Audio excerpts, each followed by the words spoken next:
What? I don't did it give a twice, fuck. right? I'm in vacation mode, so Attaboy. fuck all y'all. Fuck off. Yeah, fuck off you too. You know what? I got to start with this. Your fucking oh yeah is permeating the fucking Shining Wizards network. I was listening to Inconclusive Breakdown earlier. I must have heard about 75 oh yeahs. It's fucking amazing. We play Fortnite. Every other line is oh yeah. Hey, I'm glad I could give to the world. Oh, it's becoming the what of the network. It's amazing. That's tough. Let's hoping it pans out better than that, because what ruined wrestling? No, there's no way oh yeah is ruining anything, dude. Okay, It's good. way So- too good. Compared to something else. Compared to like the You Suck of Kurt Angle.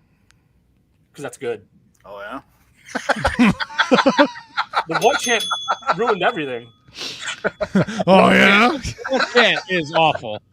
Please do not turn this into the Oh Yeah show. Turn it into LA Knights, yeah, if you're gonna do something. That's good. That's good shit. The fuck was that? That was Okada from the G1 press conference. Oh yeah. Yeah, turn it into Okada's, yeah, not LA Knights, yeah. Yeah. I could, you're gonna give me a ton of guesses. I would have not have guessed a press conference there. Oh yeah, it was the G1 press conference where Gabe Kidd got in his face. He's like, "I'll beat the fucking shit out of you. I'm the fucking man." Okada's just fucking laughing at him, and then he turns to the crowd and he's like, "I'm the motherfucker that's gonna win this thing." And Okada's like, "Yeah."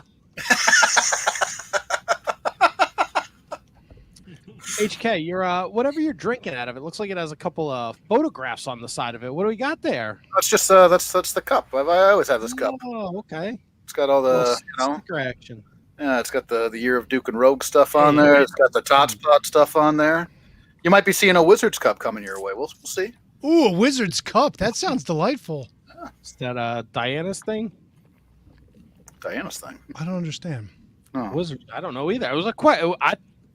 Sorry, there was no joke there. It was just a question. Oh. See, this is why I do the over the tops and you don't. I wasn't trying to be funny. It was a pretty valid question. If a cup is Diana's thing, Like, is it the cup that she uses by her bedside table? Is it the cup you use by your bedside table? Yeah, like whose side of the bed is it on? Which nightstand Is she it excited on? for your trip to New Jersey? She probably my trip to New Jersey. Oh, you're talking to him, not me.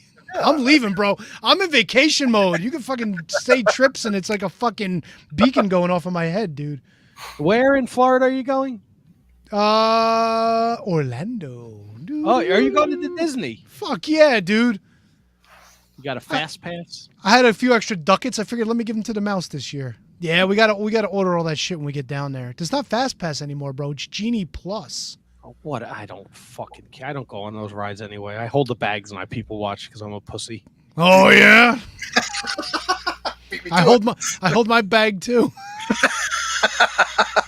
Not something to do at a fucking amusement park, Tony.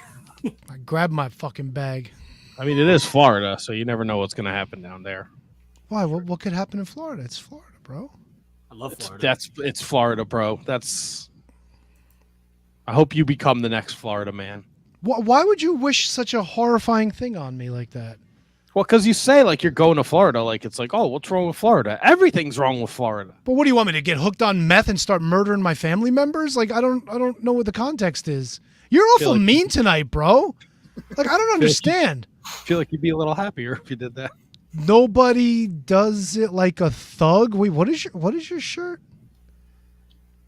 Sell out Smothers, the hardest working man in the business. Well, good for you. I got my Von Erich shirt on tonight too. So Oh, good. They're all dead. not all of them. Not all of them. Enough. Yeah, and I don't. You know what? I don't know. I don't know if I would put Ross and Marshall there.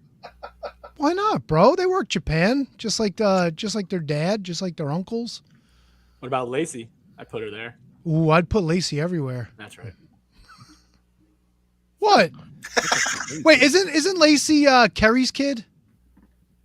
No idea. Yeah, Lacey's not a Kevin Von Erich spawn. That's Vehicle? Kerry's spawn. No. Yeah, a vehicle. Yes. Can you take me to the show, sweetie?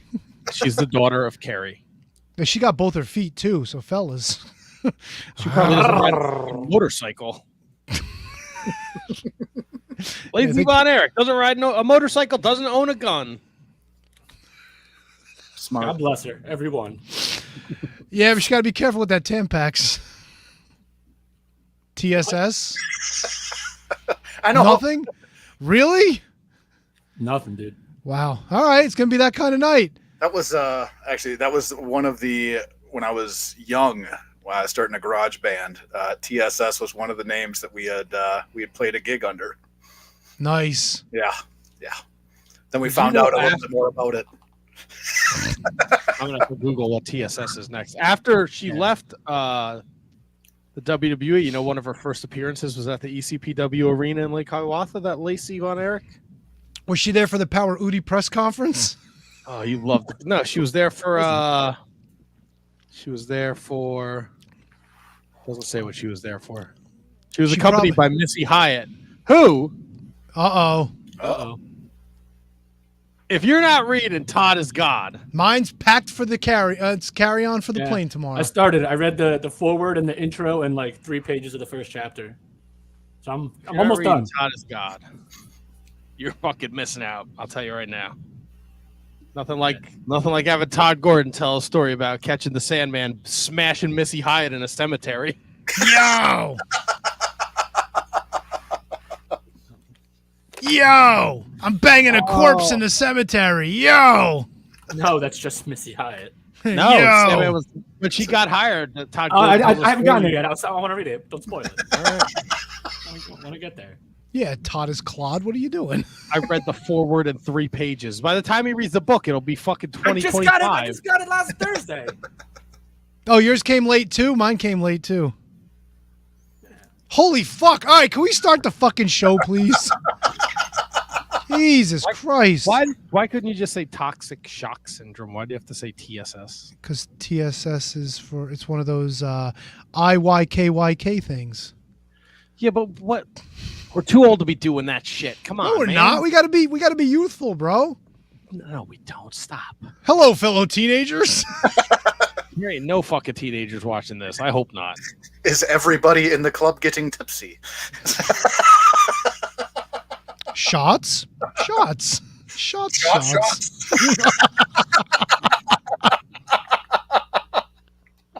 Hey, do we have a guest tonight? We kind of put that out there last week. No, we didn't. We put it out there when the show went off the air. No, you said we might have a guest next week before we went off the air. Yeah, we don't have a guest this week because the cat trips to the vets are fucking expensive, buddy. My little cat, little Trixie's got a polyp in her nose, and she sounds like a warthog. So we got to take her Saturday to get surgery. Why would you get that fixed? Because she's very uncomfortable and she does not sound good. Yeah, but that'd be awesome having a cat going around the house going. No, it does. She's very uncomfortable. No, it's not awesome. What's wrong with you? I don't know. What's wrong with you? You're worried about what cup my mother has at the side of her bed. Like, where are we going tonight?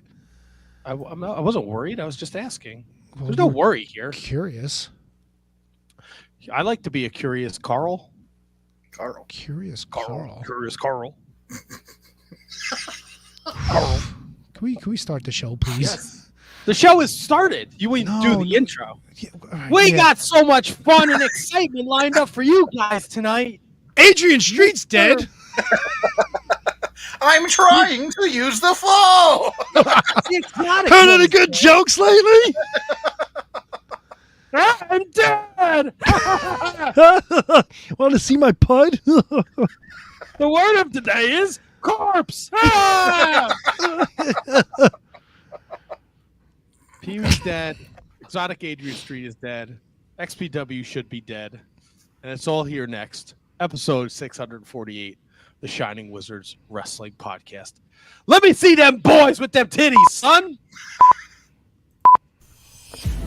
The following is a presentation of the Shining Wizards Network, broadcasting live in high-definition video and available on all podcasting and streaming platforms.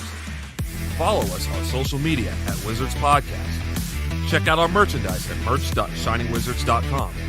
Do your Amazon shopping at amazon.shiningwizards.com. And become a Patreon supporter at patreon.com/wizardspodcast. And now, it's time for the Shining Wizards.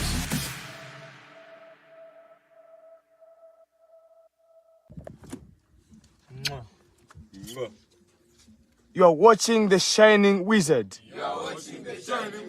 Wrestling Podcast. Mwah.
You're tuned in live to episode 648 of the Shining Wizards Wrestling Podcast, coming to you live on social media and going with you wherever we go, because we are on all of the streaming and podcasting platforms that you know and love.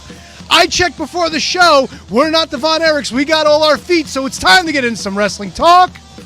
And talk about wrestling. Tony! Handsome Kevin. KJG. God, that music dropped at the perfect time for your intro, bro. Beautiful. Mwah, chef's kiss. That's right. It's like the Adam Cole boom, baby. I know what I'm Fuck doing. yeah. Fuck yeah. You deserve it, bro. Thank you. Absolutely deserve it. Thank you. That means a lot to me coming from you. You know what I deserve? I deserve less abuse. I feel like everybody's been picking on Tony tonight. I don't know. I'm in a good mood. You can't dampen my spirits, though. I'm That's here. right. I'm ready to go away. I was about to say, because what mode are you in?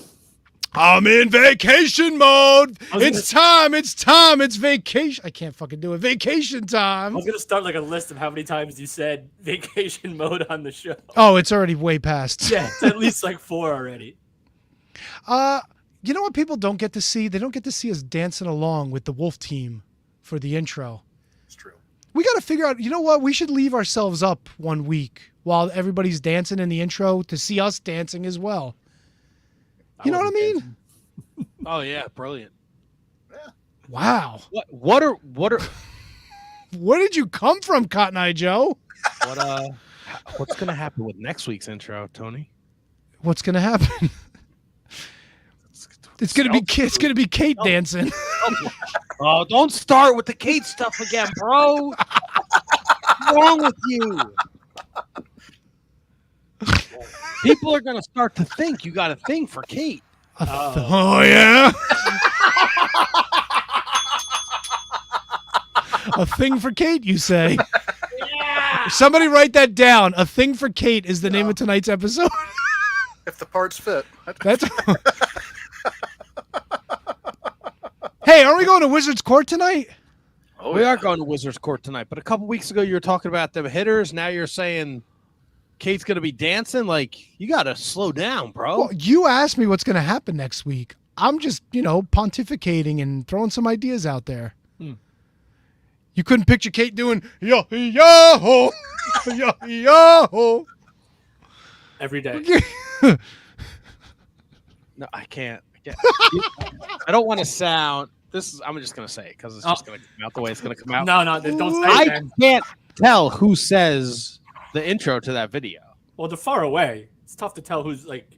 It is tough to tell because it's not like a close up. Other than when they. Yeah, but when guy- then they all say Shining Wizards, you can see almost all of their mouths move. But I Yeah, want to when know it's the who. wrong guy. It's tough. It's gotta be. You assume it's one of the front guys, but there's No, it's somebody. It's somebody off camera. They have somebody off camera doing that. Oh, You Yeah. ruin it for me. Well, now you know, and no one's half the battle. Why would you ask the question if you didn't want to know the answer? good point. Because I don't feel like the Russian ladies they did it on camera. No, they didn't. They had somebody reading to them too. Gadzooks, man. Fuck yeah. The only guy that knew what to say was the lead guy from Bangladesh. You are watching Shining Wizard. Oh yeah. They had editing. They had like fade outs and shit. They went the extra mile in Bangladesh. I mean, what else is there to do in Bangladesh? You go the extra mile. Fuck yeah, dude. All right, so you're in vacation mode. We're not going to see you for like 10 days. Shiny Wizards, Kevin, KJG, how you doing over there? Doing good, sorry. man. Doing good, hanging in there. Boring weekend, nothing going on. Just chilled, watched a whole lot of wrestling, and that's pretty much it, man. But doing good. HK, how's things in your neck of the woods? Fantastic, man. Had a very successful show this past Saturday. Got a lot of wrestling watching in, and yeah, feeling good, man. How are you, Double T? Not too shabby. You know, busy week at work, but all things considered, I'm here. I heard from a little bird that you were on the mean streets of North Arlington slinging pies this past weekend. Was I ever? You didn't sound too enthused when you told me about it either. I wasn't, because it was fucking awful. Did they at least have a crowd? I mean, people show up. It's all these. I don't know what's worse. People who have cars that go to car shows, or people who go to see cover bands and dress like they're actually going to see the band they're going to see. I dealt with all of that yesterday. Okay, so what do you mean by dressing like the band? So, like, after I spent 5 hours in the mean streets of North Arlington, ready to poke my fucking eyes out with asshole DJ Nick and the car show. DJ Nick was there. He fucking sucks a bag of dicks. Whole bag of fucking dick. DJ, look, with all due respect, North Arlington is fucking Guinea Central. It's the fucking worst. All these assholes in their fucking guinea tees and they're tucked into their shorts, their fucking socks pulled up to their knees, walking around at the car show. We're at the car show. You do pizza by the slice? Bro, my cousin God. great pie. Get away from my truck. Fucking DJ Nick. Hey, everybody, make sure you stay hydrated out there today. This one's going out to the PBA. This is from Little Richie. He was in the Armed Forces in 1968. Here's fucking La Bamba or some doofy shit. Little Richie in the Armed Forces wanted to hear La Bamba. For fucking 5 hours. Then I had to drive to Livingston. I got to deal with in front of 500 Italian people. I wish there were fucking 500 people there. Then I had to drive to Livingston with all those lemons, and I got to do the fucking B Street Band concert. All these fucking assholes. I saw Bruce at the Stone Pony in 1973. I was on the Born to Run tour. I hope a fucking car hits you right now, jumps the curb, and runs you over. It's not a pissing contest. It's a fucking cover band, you fucking toolboxes. And I fucking hate Bruce Springsteen. It was like the double kiss of death yesterday. Wow. You don't say. We're going to sing a song about New Jersey. Whoa, whoa, whoa. It does sound pretty fucking awful. It was awful. Yeah. Oh, you have a Stone Pony shirt on. I have a Stone Pony shirt on. And then all the fucking old Jewish people. Every single one of them had to read the sign. Cash only, no slices. Every single one. Burned into my brain. Wow. I was like, is everyone going to read the sign out loud? Cash only, no slices. Fucking get away from me. Leave me alone. Watch this fucking shitty cover band. But I'm doing okay. Well, that's good to hear. Any other segment of the population in the world that you want to bury before we move on? I was waiting for that. No, we're pretty good. Oh, I came home with a here little we go. fire pit action last night. There was a surprise visitor. He used to be part of the Shining Wizards Network. Independent wrestler Grandmaster B was at my house. Oh. So that was pretty cool to catch up with him. He was up for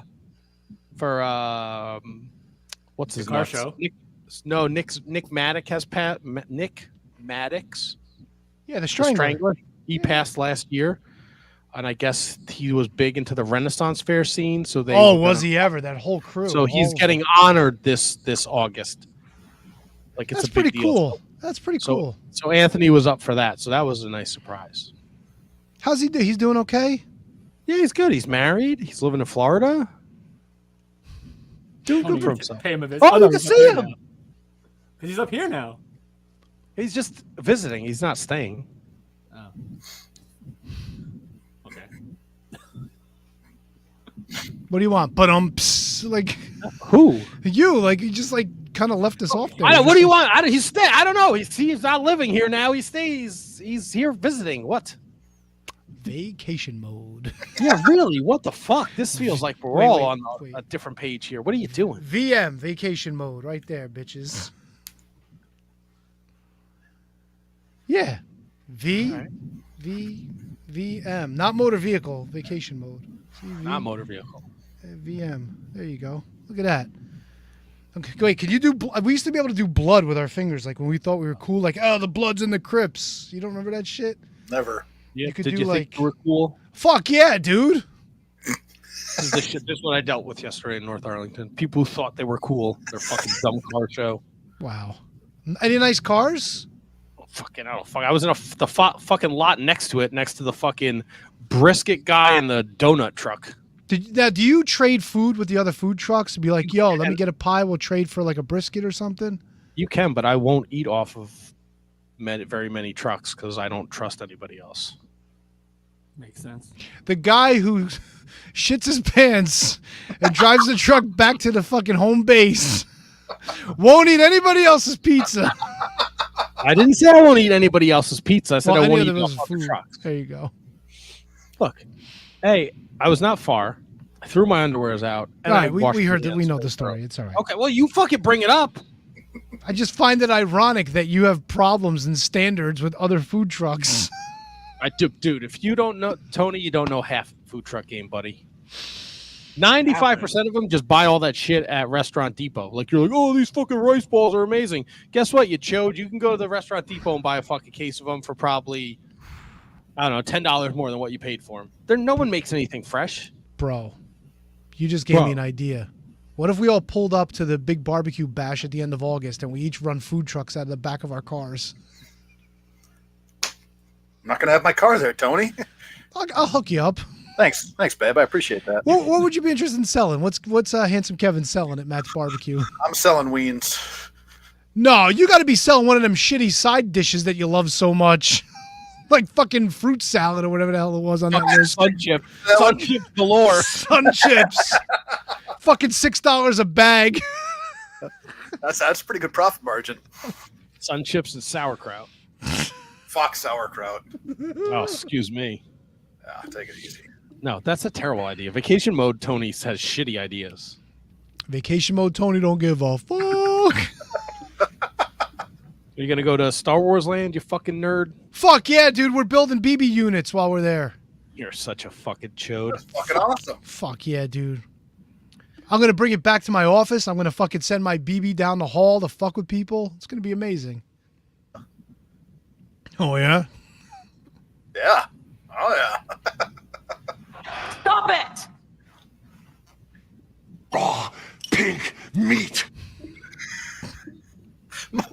My wife said that the other day. We're driving.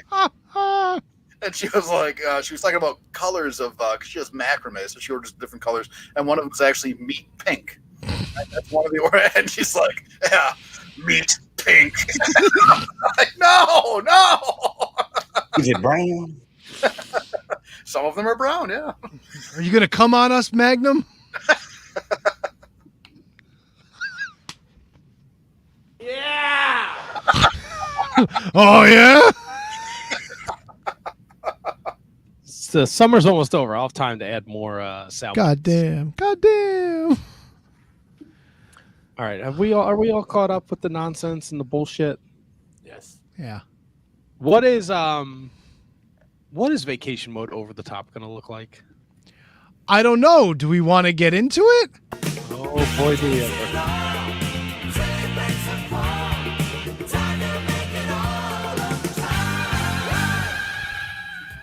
On Monday Night Raw, Becky Lynch defeats Zoe Stark. Dominic Mysterio defeats Sami Zayn. Bronson Reed defeats Tommaso Ciampa. Damian Priest defeats Apollo Crews. And Drew McIntyre defeat Ludwig Kaiser. On SmackDown, Santos Escobar defeats Rey Mysterio by referee's decision. LA Knight defeats Ashante Adonis. Bianca Belair and Charlotte Flair defeat Chelsea Green and Sonya Deville. Karrion Kross defeats Carl Anderson, and Jey Uso defeats Grayson Waller. NXT Great American Bash. Dragon Lee, Nathan Frazier, Valentina Feroz, and Ulissa Leon defeat the Metaphor. NXT Tag Team title match. The Family defeats Gallus. Still kicking myself about that pick. Roxanne Perez defeats Blair Davenport. Weapons Wild match. Baron Corbin defeats Gable Stevenson, ending a double countout. Dominic Mysterio retains the American title, defeating Mustafa Ali and Wesley. WWE NXT Women's title match. Tiffany Stratton defeated Thea Hale when Andrew Chase threw in the towel. And for the WWE NXT title, Carmelo Hayes defeated Ilya Dragunov. Tony, take me over the top. Swedish wasn't the official language of Sweden until 2009. I guess they just sort of forgot with spending all their time reading instructions for shitty furniture and everything. All right. Hopefully they'll get better. I mean, it's an IKEA joke. You can only go up from there, right? Vacation mode. Vacation mode, people. Over on AEW Dynamite, the AEW International title was successfully defended. At Orange Cassidy defeated AR Fox. Pac defeated Gravity. Wait, I thought it was the man Gravity forgot. Yeah, that's why Pac beat him, bro. Fuck yeah. Swerve Strickland defeated Dobby. Dr. Britt Baker, DMD, defeated Taya Valkyrie. And the Lucha Brothers, Rey Phoenix and Penta El Zero Mieda, defeated the Blackpool Combat Club and Best Friends in a three-way dance. Over on Rampage, there was a tag team battle royal won by Big Bill and Brian Cage. The Kingdom defeated Hayden, Backlund, and what the fuck? Hung Malone? Hung Mung Jali. That's got to be made up. Is that made up? Is that humongously? Humunga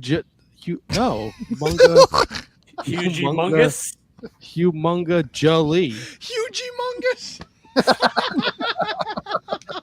Commander defeated Kip Saban, and Hikaru Shida defeated Nyla Rose. Over on Collision ladder match for Andrade El Idolo's mask. Andrade El Idolo defeated Buddy Matthews. Darby Allin defeated Minoru Suzuki. In a non-title match, Samoa Joe beat Gravity. Gravity's getting around. Bullet Club Gold, Austin Gunn, Colton Gunn, and Juice Robinson defeated Action Andretti, Darius Martin, and El Hijo del Vikingo. Mercedes Martinez defeated Kira Hogan. In your AEW World Tag Team title match, FTR defeated the team of Adam Cole and MJF. Tony, take it over the top. Here's a good one. Marty Scurll has more Meltzer-rated 5-star matches than Kurt Angle. Oh, it's true. April 1st, 2018. April Fool. Will Ospreay versus Marty Scurll. New Japan Pro Wrestling Sakura Genesis. Nice. Yeah. Oh, wow. Look at that. That has a big impact on me. And speaking of impact, why don't we head on over to Impact Wrestling, where Danny Luna of Subculture and Trinity, your Impact World Women's Champion, defeat the Coven, Kylie King, and Taylor Wilde. In a loser leaves Impact Wrestling match, Johnny Swinger pulls the wool over Zicky Dice's eyes and forces Zicky Dice out of Impact Wrestling once and for all. Eric Young defeats Nick Aldis. Giselle Shaw defeats Masha Slamovich, one half of your Impact Women's Tag Team Champions. The Time Splitters, Alex Shelley and Kushida, these sons of a guns, defeat Brian Myers and Moose, sons of bitches, and Darren McCarty of NHL Lore and Tommy Dreamer defeat Champagne Singh and Shira. Tony, ooh, what an impact. Now give me what an over the top. For centuries, it was thought that violent sneezing after sex would expel semen from the vagina. Men could always tell which women were active, as the sneezing was a dead giveaway of the coochie flu. Coochie flu. Wait. No, that doesn't make any sense. Right? Okay, so the lore is after sex you would sneeze and it would release stuff from your vagina. How would the men know, though? Like, if you're eating some gruel and there's a woman sitting there and she just sneezes, are you instantly assuming that she just got smashed? Okay, it's violent sneezing. What's a violent? I scream, sneeze all the time. That doesn't mean I just got smashed. Or Or no. does it? No, I've done it on the show. I mean, I don't go anywhere for 2 hours. You all You look can't, at you my can't see below your waist. We don't know. Yeah, Yeah, what's we going don't know if on your down there? fucking dick and balls are hanging out right now. You could be You sitting do on when I get Grandmaster into the B. bathroom and you put the screen back up and you make fun of me, you chode. Take it easy with your fucking dick and balls. NWA Power. Grr. Carnage defeats Jax, Dane, Knox, and Murdoch. Defeat Russ Jones and Shaft. Blake Troop beats Mims by referee's decision. Jordan Clearwater and Odinson defeat the Country Gentlemen. And in an NWA World Junior Heavyweight title match, Kerry Morton defeats Matt Vine. Tony, over the top, me, babe. Wow, that was a short one tonight. Mustache shields, easy for me to say, were a thing in the Victorian era. Given the odd choices for birth control, it's easy to understand why. Tony just got smashed. Oh. What is a must? 2 questions. When was the Victorian age?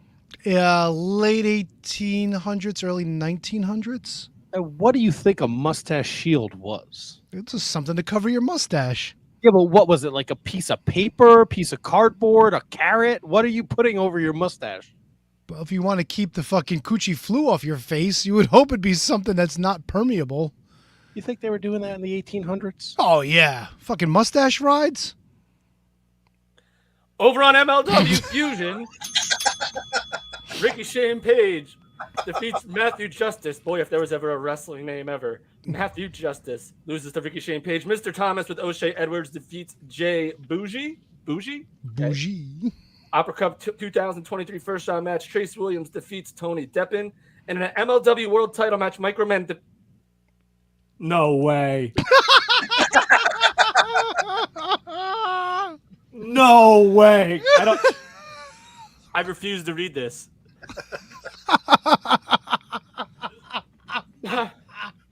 Microman defeats Alex Kane to become the new MLW champion. Title change. That's got to be Brendan taking liberties. There's no fucking really happened. Is that a rib? It's got to be. Dude, there's no fucking shot they'd put that title in that little shit. Well, you never know. I'm looking for the results right now, Brendan, you shitbag. He also left off the fucking Ring of Honor results. Who gives a shit? It's Ring of Honor. What's the fallout from fucking... He was all excited because Microman won the championship. Can you blame him? All right. Well, Tony, while Matt looks that up, why don't you do me a favor and take us over the top of the new champ? Will do. Half the population of India, around 564 million people, did not yet use a toilet. I've had Indian food. If I had to compete with 500 million people for a toilet, I'd do without as well. All right. You just go on the train tracks like they do there. Fuck yeah, dude. Fuck yeah. Let's see. Yahoo has it. Take me to Yahoo. Yahoo! No, story continues. What? Who writes this? How far did KJG get? He just said Microman. Bro, I got And he just just far. I stopped. thought that was a real thing too. I finished it. Because I don't know. It could be real. It's MLW. That could be real. It's not. Brendan Haney thinks he's funny today. He was last- funny. He got you both, dude. That was great. That's fine, but like getting me doesn't do anything because I don't have this extreme vitriol for Microman. It's like I do. so like Matt didn't read it. I read it. No, but it got you. It was funny. Like you stopped in your tracks. Yeah, but I wasn't mad about it. Like Matt's upset if that was Matt would be really upset if that was. Yeah, but your reaction going, no way. All right, that's fair. That's fair. All right. XPW from Newark, New Jersey. I hope you die. I swear I didn't make that name up, says Brendan. 4-way death match. Danny Moff defeats Hardcore Hillbilly, Mr. Fantastic, and Tarzan Duran. In a 4-way death match, the Green Phantom and Sexy Eddie beat Madman Pondo and Shadow WX. In a death match, Lou Nixon defeats Eric Dillinger.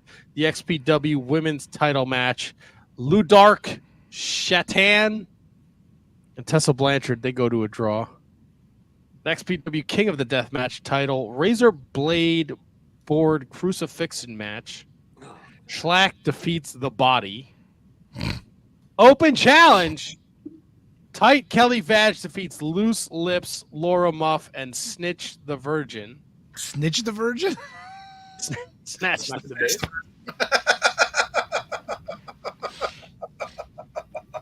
Snatch the Virgin, excuse me. In the death match, Arrow Boy defeats Lucky 13.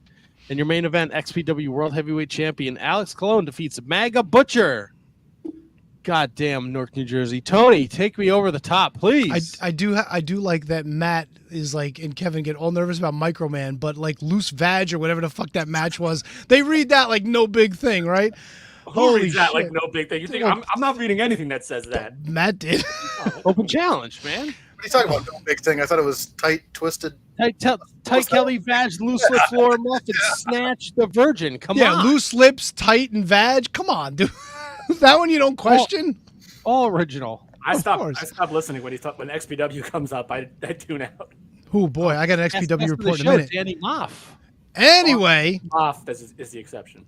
soda fountain workers were called soda jerks. This was because of the jerking motion used to pump soda water. I do find it odd that wrestling fans aren't called, say, fat jerks or gross jerks or smelly jerks for that matter. But I'll still call them what they are, fucking losers!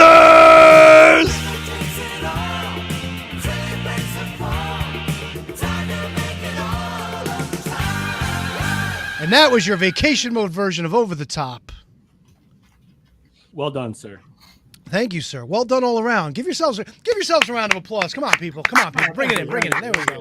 There we go. Thank you, us. I watched some of that XPW pay-per-view, I asked you not to. Like, I specifically asked you not to. and I did. I mean, it was 50-50. I didn't finish watching it, but I started watching. I almost finished the Tessa Blanchard and women's champ. Oh God, what the hell? Moderna. I don't know what her fucking name was. Loose Vag. That was it. Loose Vag. It was actually a decent enough match. Lou Dark. That's it. Lutark Shatan. There you go. The King of the Deathmatch fucking championship was complete dog shit, dude. Complete dog. Schlack literally just fucking kept breaking light tubes over this kid. The kid had one hope spot where he got a superplex onto that razor blade board, and he fucking threw up 7 different times while he was trying to set something else up. And Schlack just fucking slammed him on a chair with light tubes on it and pinned him. Threw up. He threw up like 7 different times. What are you? You're a pretty good, big expert on the professional wrestling industry. How's the house looking? Maybe 50. Oh! It's hard to tell because it was fan cam. So like they were like, yeah, it was across the ring. It was bootleg shit, bro. It was across the ring from the entrance. Shit. Oh, I put the link in the Discord. You can find all the matches on there if you're really interested. Join the Discord, people. You'll learn a lot. It's in the everything else because I didn't know where else to post the fucking That's a thing. good idea, Tony. Oh, excuse me. It was bad, dude. Like, the guy got his hope spot. He was trying to set shit up. He was just like, blood, blood, blood. The cheers were fucking terrible. Yeah, maybe 50 people that I could tell. If that, there were more people up in the rafters. There weren't a lot of people there. And this match, it was like 5 minutes. It was not good. Not good at all. What is like? Where are they renting? And then after Schlack won, the dude just let him get put on a fucking cross, and they stood the cross up. He stood the cross up in the middle of the ring, then he had to walk the cross back to the corner for it to stay Oh yeah, up. I just watched him throw up. Dude, it was like 7 or 8 times. It's What fucking the horrifying. Fuck? Yeah, dude.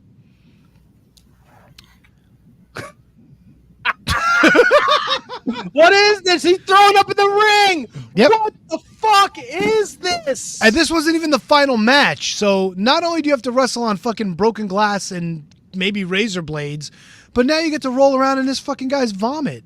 I can't Did believe not watch the Abdullah the Butcher Dark Side of the Ring? It's fucking horrifying, dude. Pay to watch this, and I can't believe people agree to work there. Well, fucking The Body, he's going to be a name someday, dude. Is he? No. On what? Fucking some anorexic or anonymous show where he's fucking throwing up in the closet? He'll be in the- And I, little bits. and I tell you this much: that Ludark chick, she's okay. Tessa, you can fucking tell she's a star. She knows how to work. It's unfortunate that she's not anywhere else, dude. It's bad. Well, don't be a Even- fucking piece of shit. Well, I mean, everybody has a chance to make amends, right? Help. You Listen, know what? That is a fair, Tony. It's a fair point, and I wanted to bring that up. Thank you for bringing that up. And you also talk. Do you want to finish your thought before I bring this up? Because it's definitely going to change the conversation. sure, because like Tessa, even taking her bumps, like when Ludark hooked her leg, like she went right down and she like looked like she got hurt. She was laying shit in. She was reversing shit. Like she looks like a fucking wrestler. She acts like a wrestler. She bumps like a wrestler. It's a shame, man. That's all I got for XPW. I'm not going to watch the rest of it, but I had to see a little bit of it. Let's get back to your point. So, I follow Marty Scurll on Instagram, and he has a new podcast, a wrestling podcast. When is it okay? Like, I would love to have Marty Scurll on this podcast. Listen, I get. See, Marty Scurll's a different situation. I get that people are kind of like, we never did get the full story, but from the facts that we have, It's just icky to me. it's icky. But was it wrong? Would I have done it? No. Yeah, You know what I'm saying? there's a difference between illegal and wrong. It may not have been illegal, but it's wrong. Like, And to did he me, did he really know? You know what I'm saying? Ignorance is no excuse. I mean, And this is just my opinion. That's all I'm saying. So fair, but you're in a bar. Somebody's there drinking. You're assuming they're of legal age. You know what I'm saying? Like, where does where does that line come in? no, I get it. Like I understand that point when you're having a conversation about it, but when you're having the conversation and again, I know I just said that it was legal, but when you're basically essentially talking legalese, like not asking, like not knowing that she wasn't 21 or 18 or whatever the fuck it is, it just doesn't fly. Like, so to me, like we started this conversation with Tessa Blanchard. For all I know, Tessa Blanchard was just like a piece of shit bully, whatever, this and that. So like to me, if she shows contrition and she shows that she's changed and a willingness to change, to me, she would deserve a second chance if all she did was be a bully and a piece of shit, or I don't know what the extent of what she did was. But like what Marty Scurll did to me is just too icky and too weird for me to ever like want to give a second look at. It's just that, again, to each their own. That's just me. But I mean, compared to other people that we've even had on the show, I think the Marty Scurll situation is just a little bit different. You know, I get where you're coming from, KJG. I completely understand.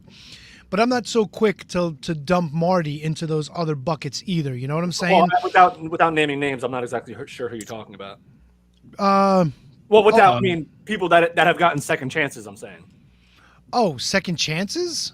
I mean, if we're talking about people that have absolutely got canceled, I'm not necessarily throwing Marty in that bucket. Oh no, that's what I'm talking about. I wasn't talking about second chance. He's close.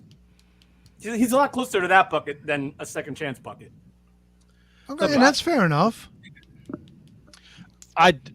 Look, the accusations that were put against him do not make him look good. Right. No. By any stretch of the imagination. So, and I'm not like, he should be forgiven for that. Like, definitely not. But also, like, I bet you we know a lot of people in our lives who are a lot more Marty Scurll than we'd like to admit. Oh, probably. Yeah, I'd say that's the case. Right. So he gets lumped in the speaking out. And again, if what he did is true, it's disgusting.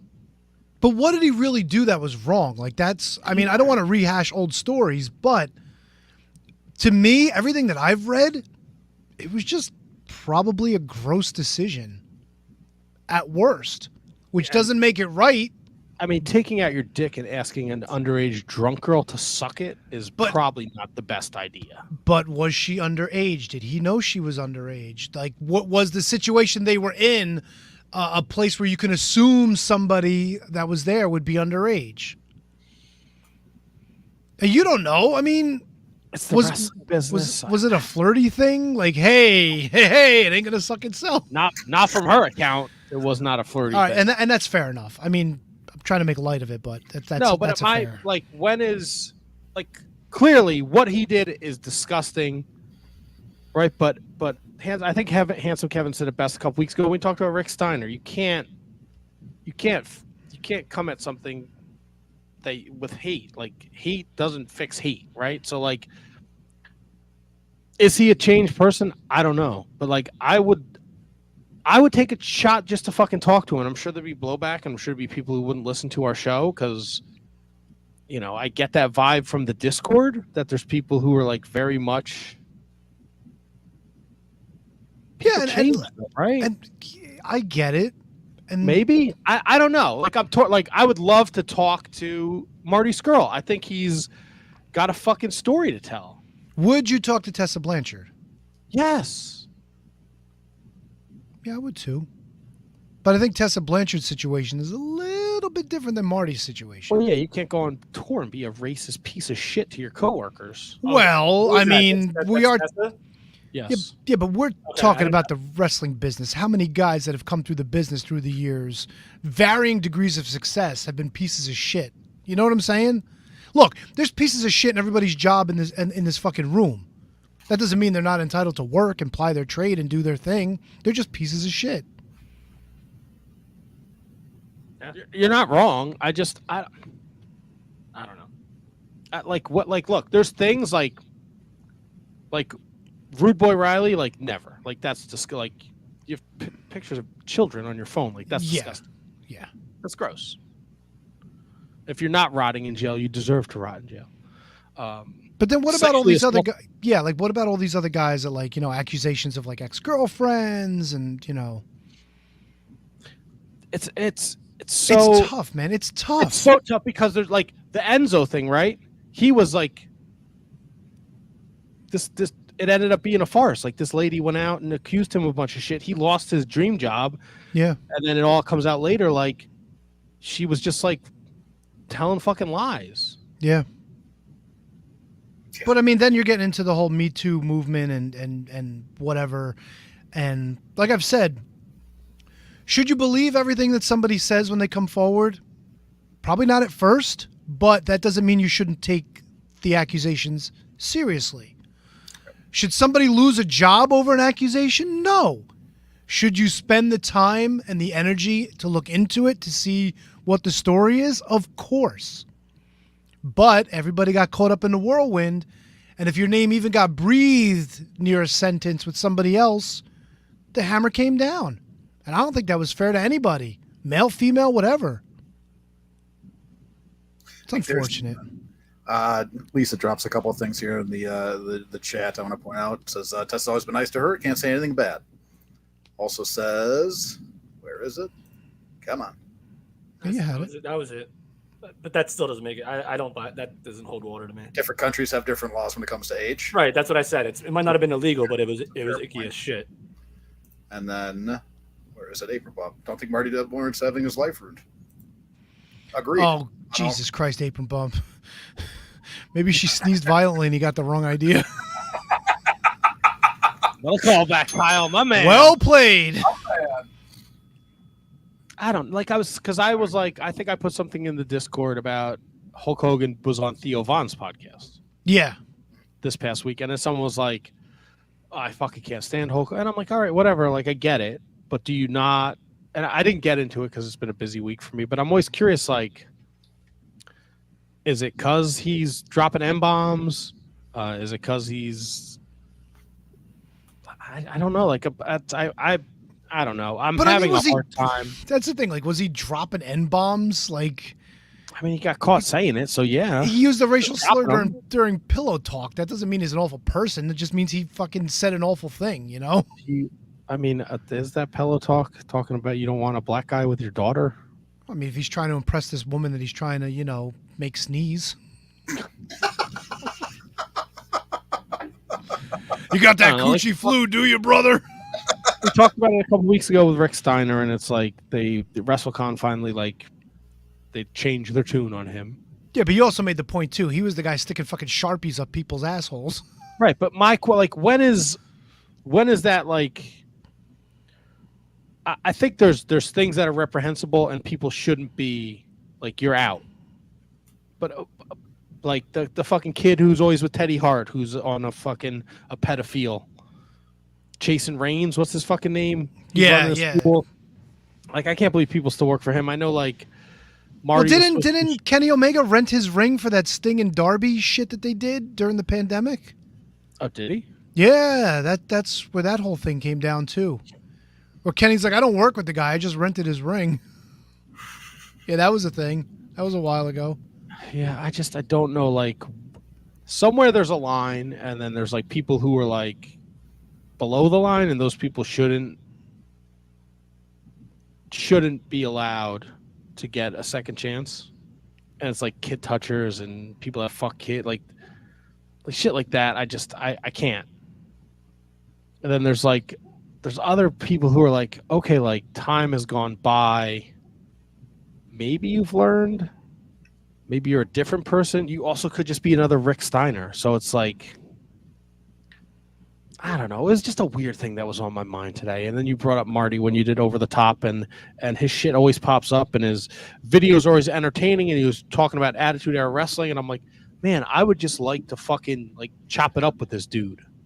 But I mean, it's also it's like a Chris Benoit. Like he murdered his family. He killed himself. However, if you had a chance to pick his brain for wrestling knowledge, of course you'd want to pick his brain for wrestling knowledge.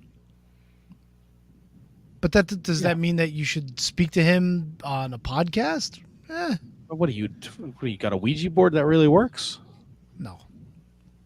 If I had a Ouija board, he'd be the last person I would want to talk to. There's so many people above Chris Benoit on that list. Like, rock and roll Buck Zumhoff, let him rot in jail, bro. No, I'm fuck good. that dude.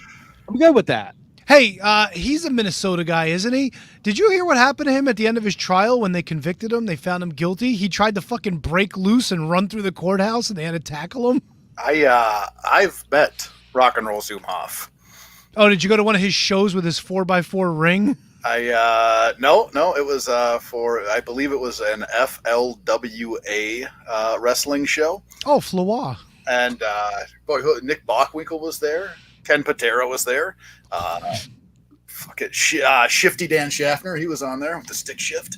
No, I met him, and the like hindsight, it was kind of creepy because he did have his rock and roll van, and he was also handing out Rock and Roll Zumhoff coloring pages to children. Yeah, why is he allowed around kids? I have. He's not getting out of jail, dude. He's in jail. Yeah, he's never getting out. No. And the fucked up thing was, he molested his daughter, and his daughter wound up doing the same kind of shit that he did. She's in jail too, isn't she? That I don't know. We'd have to Google that shit real quick. But yeah, I'm almost positive, like, yeah, he abused her growing up. And I think that's where the charges that he's in jail for now, like, stemmed from. And then I think she got in trouble for doing the same shit to other kids. Gross. Yeah, she didn't meet him till she was 14, 15 years old, and then he sexually abused her until she was 27 years old. Could you imagine that? Could you imagine having to go through that shit? Like, hey, you just met your dad, and then you have to fucking go through like over a decade of abuse. Yuck. Wolf. Wow. I'm in vacation mode. I didn't realize we were going to get so deep tonight. Sorry, I didn't mean to get so heavy. It just, I don't know, man. Like, there's guys, like, I would love to talk to Marty Scurll, right? But then I know, like, there's a lot of people out there who would probably not listen to our show, or maybe even we would turn them away. Right. There's a. And I want to be respectful. I want to be respectful to those people because they feel a certain way. But I also Matt, want if I'm being honest with you right now, if you interviewed him, I probably wouldn't do the show that day, or at least wouldn't sit out the interview. Like, that's how, like, I feel about it, to be honest with you. If that, I'm just being honest with you. You know. I don't even know if I'd want him on the show, dude. It's fair. I don't know. Look, fair enough. I don't know. There's so much inside baseball about what we. No, look, of course, I get it. Your wrestling mind wants to talk to somebody who's been around the business forever, who's Right, like been there, done that. You know, I get it. We are the three of us, if we're being honest with ourselves, are definitely hypocrites. If you know, you know. Yeah. No. Right? All right. If we're being fair, Yeah, like all right. You got it. not saying like, oh, let's have them. I'm just saying like I haven't reached I out to him and I understand. don't plan on it, but it's a thing like It's Somewhat an interesting thing that you thought of, that like, can we do it? Would it be like, how would it like adversely affect us? Is there any benefit to it? Like, is it just wrestling? It's something that you thought about, so it's totally understandable. Look, if we went to a con and Marty Scurll was there, I'd probably want to go up and talk to him. I don't think necessarily that means I'd have him on the show or that I would endorse necessarily what he did. No, it's something that I can't blame Matt at all for thinking about, for sure, 100%. I mean, if you think about it, Steve Austin got arrested for allegedly throwing Deborah around. Yeah, you know what I'm saying? And he's revered. He's got TV shows. He's got a successful podcast. It just becomes, where do you draw the line, I guess? Yeah, and you can use the lame like case by case basis sort of thing, but at the end of the day, that's really kind of what it is. It's like what can, like, if you, is it behavior that is instinctive that you can't get rid of, or is it behavior that maybe if you talk to somebody or go to enough awareness classes or do that, can it change your behavior? If you do outreach stuff, if you try to change and you try to become a better person, is that something that can be forgivable? But that's not like a physical act. That's just something like, say, if you want to go back to Hogan, right? Hogan dropped the N-bomb. Is it possible that through speaking to like community leaders and speaking to doing these and taking sympathy classes and all those things, can he learn to realize what he did was wrong and not do it again? Whereas, like we talked about, you know, the molestation and the rapes and all that stuff, that's done. You did that. Like, that's a physical act, and you physically harmed somebody. To me, like, that is the line where I draw that line there. Now, if you pull the wool over your eyes, like apparently someone said in the chat, I don't know, apparently Tessa Blanchard had countless opportunities again to redeem herself and just totally didn't. So, like, to me, that's someone who doesn't deserve another opportunity. Because if what that person in the chat said was true, she had her chances and blew them all. So, to me, she doesn't have a kid coming. Hogan, I don't know. Maybe he does. I mean, he clearly got it. Like, WWE's obviously welcomed him back. Rick Steiner, I don't know enough about what happened with him and Giselle Shaw to draw a conclusion. But if he were to realize what he did was wrong and formally apologize to her, which he may have done or may not have done, I don't know. If he formally apologized, said, this is what I'm doing to try to change, and then proves it and shows it and actually is better, then yeah, maybe Rick Steiner does deserve a second chance. It really is case by case basis. But what Matt said before about the actual acts of the molestation, the forcible sex, all that stuff, to me, that's the line. You don't come back from that for me. You just don't. And I don't care how many times you apologize. I don't care what excuse you have or who you blame. That's my personal line. And I just wanted to let that out there because I kind of jumped mad about me not doing the show if Marty was on it. So I just wanted to show my stance on why I would not do that. So I just wanted to let you know. I 100% I get it. I respect it. And to be clear, if anyone's just tuning in or you've been listening for the last few minutes or you've been listening to the whole episode, what Marty did is disgusting. It's unacceptable. Don't get it twisted. Don't want to look past it. Let's not kid ourselves here to finds you're in your 30s and there's a drunk girl and age or not, and you're just fucking harassing her to have sex with you or suck your dick. Like, not cool, bro. Yeah. Not cool. I'm done with him. To be fair, we definitely know people. We've been at bars. We've seen people take advantage of drunk girls. Maybe we don't know them or know them very well, but we've definitely been in the vicinity of it. And it's not cool. It's not something that should happen. I guess I was just curious as to when. And Matt, you hear the stories all the time, like especially on like Dark Side of the Ring, of how prevalent it was in wrestling all the time. Like, and it's scary.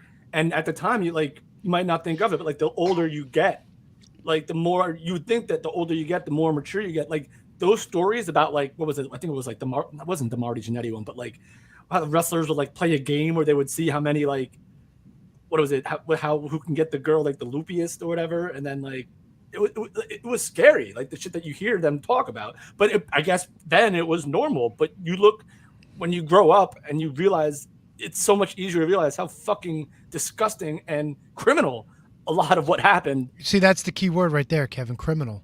Like But it was the 80s, man. It was the boys. This is Yeah. what we did, you know?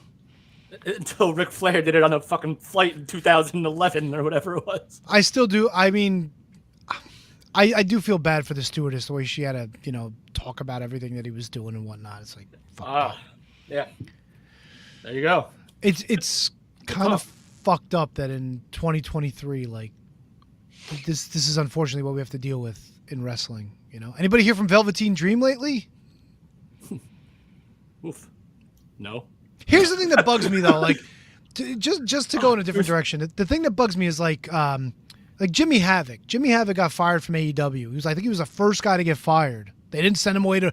I think they tried to send him away to like rehab or whatever, and then they were just like, yeah, this is too much, so they cut him loose. The dude was just trying to fucking make some money. He was like delivering for like DHL or one of them fucking companies. They got him fired. They're like, do you know who you have working for you? It's like, I don't know, man. Just fucking let the guy try to get his shit together. You know what I mean?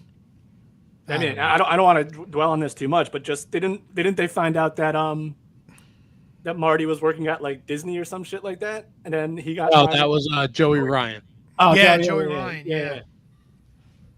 Huh. I'm not crying any tears. No, I think Jimmy Havoc was working at DPD.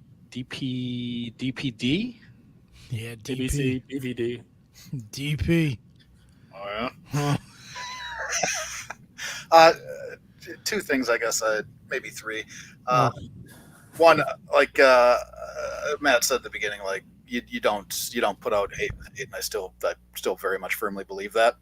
The other thing that comes to mind here is that, like, you had mentioned Steve Austin, and like Floyd Mayweather's track record for roughing up broads is a mile long. Look at any professional athlete in all of sports ever.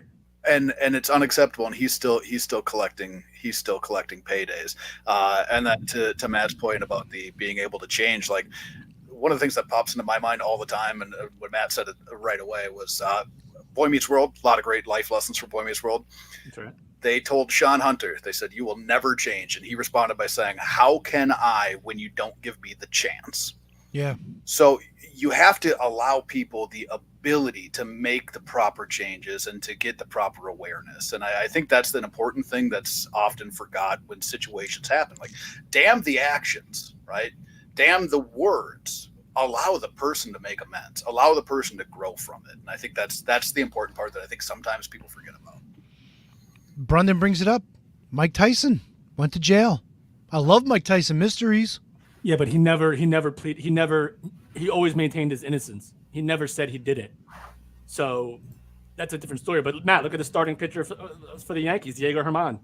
Smacked up his wife in front of the entire team, then took her home, beat the shit out of her at the hotel, took a couple classes, did some of this, did some of that, and now he stinks, but he's but he's on the team still. He's actually supposed to start tonight, but got hurt, I think. Anyway. Yeah, it's man, we got real serious for a little while there. Yeah, that's I apologize for that, but it's just something like, You should apologize to me. I'm supposed to be in vacation mode. I mean, it's a healthy conversation though to work things out, like, you know, because it's fucking like, when does everybody just stop trying to fucking cancel people? Like, someone might hear this and be like, oh, the fucking Shining Wizards want Marty Scurll on their show. They think he should be fucking expunged from all the terrible shit. No, but that could be a headline and people will read it, but no one will listen, right? Yeah. Look, because we live in this fucking cancel culture where people don't like something. People are crazy. We live in a crazy time. but it's like Handsome Kevin said. Give people a chance to make amends, to do better. That doesn't mean the Shining Wizards have to interview this person. That doesn't mean WWE has to give them a contract. But if they're contrite and they're seeking forgiveness and they change their life around, just let them fucking live their life. You know what I'm saying? That's fair. Like, don't go out of your way to make it more miserable. Like, don't hang up like flyers every fucking block that says. Yeah, because everybody's vulnerable to make mistakes. Nobody's perfect. You don't know 5 years from now, you may do something completely unintentional. You don't want people calling for your head, dude. Hey, you know Tony, what I'm saying? if you had to compare and contrast Brie mode and vacation mode, what is the most powerful mode? Is it Brie mode or is it vacation mode? Well, it's definitely vacation mode, unless we're talking Nikki mode, because Nikki had Nikki knockers. So that's how I always told them. That's how I could always tell them apart, because Nikki got the enhancement, so she was always Nikki knockers. When you said Brie mode, I didn't go wrestling. I went cheese, and I was like, "Oh no, Tony, don't go Brie mode, please." Yeah, vacation mode doesn't stand a chance if it's up against cheese mode. I mean, I'd go blue cheese mode or provolone mode, something like that. Maybe Fermunda mode. That would Mode. Do we have to have a talk with Brendan? Boy, what'd he say? I'm no. now looking through the notes. No, right? no. Oh, the notes? Oh, yeah, go ahead. Yeah, we have such headlines as Sean Waltman changes ring name to Twitter Pac. I read that. Yeah. Former WWE star The Undertaker now wrestling on independent circuit as Mark the Mortician. Wait, read that one. You got to read this shit, bro. Oh, let me see here. Longtime fans of professional wrestling may remember The Undertaker, a perennial WWE mid-carder, best known for losing a WrestleMania match to Brock Lesnar, who was recently taken to the independent wrestling circuit as Mark the Mortician. Mark the Mortician made his indie wrestling debut last week in the gymnasium of the Tallahassee Boys and Girls Club, where he lost the opening bout of the evening to the handicapped hero Gregory Iron. In his WWE heyday, The Undertaker was so-called a phenom in the ring, but during his recent appearance at Tallahassee Wrestling Alliance team, he seemed disoriented, What does that stand for? confused. Due to his former stardom, Mark the Mortician Oh, God. reportedly received a kingly payday for his first indie appearance: 5 hot dogs, 3 handshakes, well above minimum wage for indie wrestlers. During his entrance, Mark the Mortician attempted to illuminate the house lights by raising his arms, but instead accidentally knocked out the 17-year-old ring announcer who was standing too close due to the cramped 11-foot ring. Mark the Mortician attempted his gravestone piledriver and even growled his catchphrase, "Relax and solace," but Gregory Iron easily defeated him with a hilarious variation of the worm. God damn, Brendan. No more research from the Onion. That's what I got to say. Dark side of the ring to tell tragic tale: Baby Snitsky punted. Slow news day. This has Tony's fingerprints all over it. No, this is all Brendan. All I said is we need some news, and he's like, I'm on it. What the fuck? You didn't like Twitter pop? And then, there's things like this New Japan headline is a real thing. Philly cheesesteak cup ladder match set. I had to New look this Japan. up too. This is a real thing. I know this is a real thing. Yeah, and like the McMahon spinal surgery, that's real, right? Yes. Yeah. World's most successful independent wrestler has millions of hot dogs. Probably not real. It's about Nick Gage. I don't know why it's under the New Japan banner. Tyrus proposes stipulation for NWA 75 match. Will retire if loses. True. Yeah. What the fuck, Brendan? You didn't even put the Ring of Honor results in here, but you're writing articles now? But Ring of Honor sucks. Let's be honest. He's trying I to know book Ring of this Honor sucks. I watched Dynamite Wednesday night. No, not Wednesday. Maybe Thursday. I don't know. After Wednesday, I watched Dynamite. Whatever. It's fine. But your Pac Gravity is a match. All right. But they're showing me what happened at Ring of Honor, Death Before Dishonor with Pac and Claudio. Look, man, just keep the fucking promotions separate. Yep. I would bet my fucking house that there's a shitload of AEW fans that don't even watch fucking Ring of Honor. Probably, yeah. I watch the pay-per-views. I don't watch the weekly show.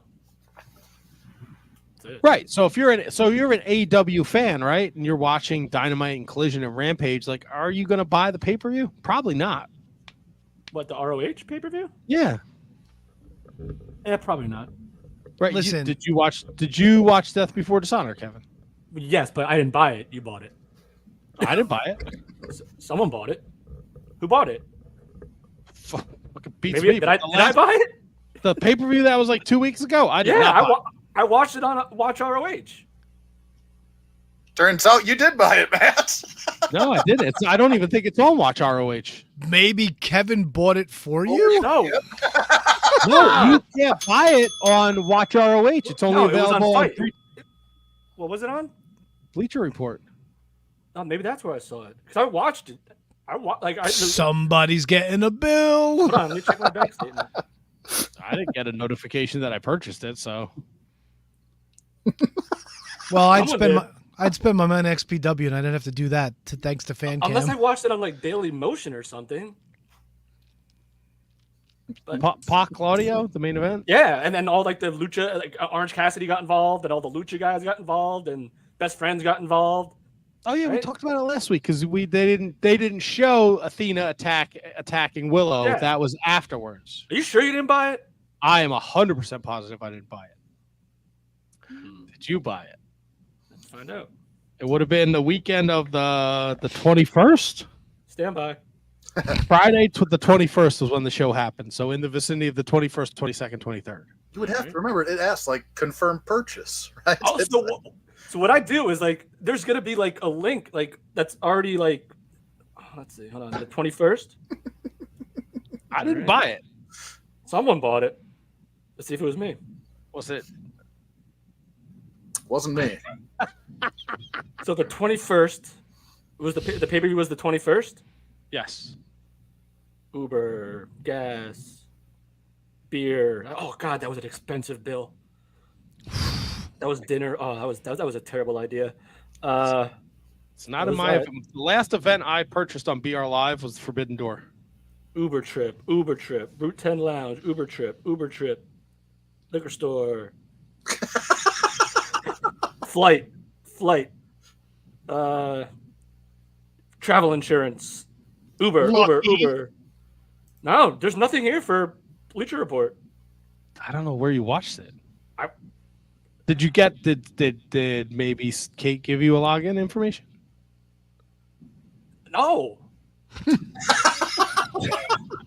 No, fuck No. I didn't order it, dude. I don't know how you watched it. I swear to God, I'm not even. Tomorrow I'll go to my computer at work because sometimes I'll just type in like BR and then like something will auto populate and it'll be like Ring of Honor and I'll just click like or whatever and just click it and like it said watch replay and I was like, all right, watch replay. Is there? This is my account. I'm sure. The last thing I ordered was Forbidden Door, Double or Nothing. Final Battle 22 was the last Ring of Honor pay-per-view I ordered. What? All right. So, what would it show up as? Would it show up as Bleacher Report, or would it show up as like the parent company? I would assume it would show up as Bleacher Report. Uber, Lucky 7 Wine and Liquor. Lucky 7? You were down by Tony's? There's one right down the street from me. Oh, I drove past the Lucky 7 on Saturday. Get some good times there, Matt. Yeah, we did. We're gonna have good times there in August on the 28th with HK. Fuck's a lucky 7. Oh. Find out, big guy. All right. No, nothing. Interesting. So- We're gonna get to the bottom of this. We're gonna figure out how Kevin watched the Ring of Honor pay-per-view. Somehow, some way, someone's account. Someone had it, and you watched it. I call Nancy Drew. I'll have to go to work tomorrow and figure out how that happened. Yeah, I have to go to work tomorrow too. Oh wait, I don't. Ha! Vacation, Tony. What a fucking chode. What'd you guys think of the Bam Bam Dark Side of the Ring? Loved it. Yeah, Loved me it. too. Thought they did a good job. It was a tragedy story, but it was still kind of a feel good story. Yeah, the feel-good interesting stuff about being it's usually the case. Loving father, family guy. Just the business just beat the shit out of you. And I do, dude. Taz was fucking incredible in this thing. Yeah. Like he almost felt like guilty about like talking about the ins and outs of the wrestling business. Yes. Yeah, but explaining how they fucking after all these years, the fall through the ring with the tape on the rope to know where to fall, I was like, that's fucking brilliant. Yeah, I didn't know that. I didn't I know had that, no how idea that worked either. But it's shit like that they need to squeeze into these things once in a while, just to give you a little, like it feels like they're giving you a little bit more. You know what I mean? I like shit like that. I thought it was very entertaining. It was very good. It almost at times very much felt like a feel good piece. Like it was very cool to see him like as a loving father figure. Like that was I appreciated knowing those stories about him. It was obviously a sad ending, but for the most part I was like, man, that was good. And the bullshit that he had to go through when he first showed up in WWF, that was intriguing too. I knew parts of it, but not all of it. So yeah, like Andre the Giant beating the shit out of him.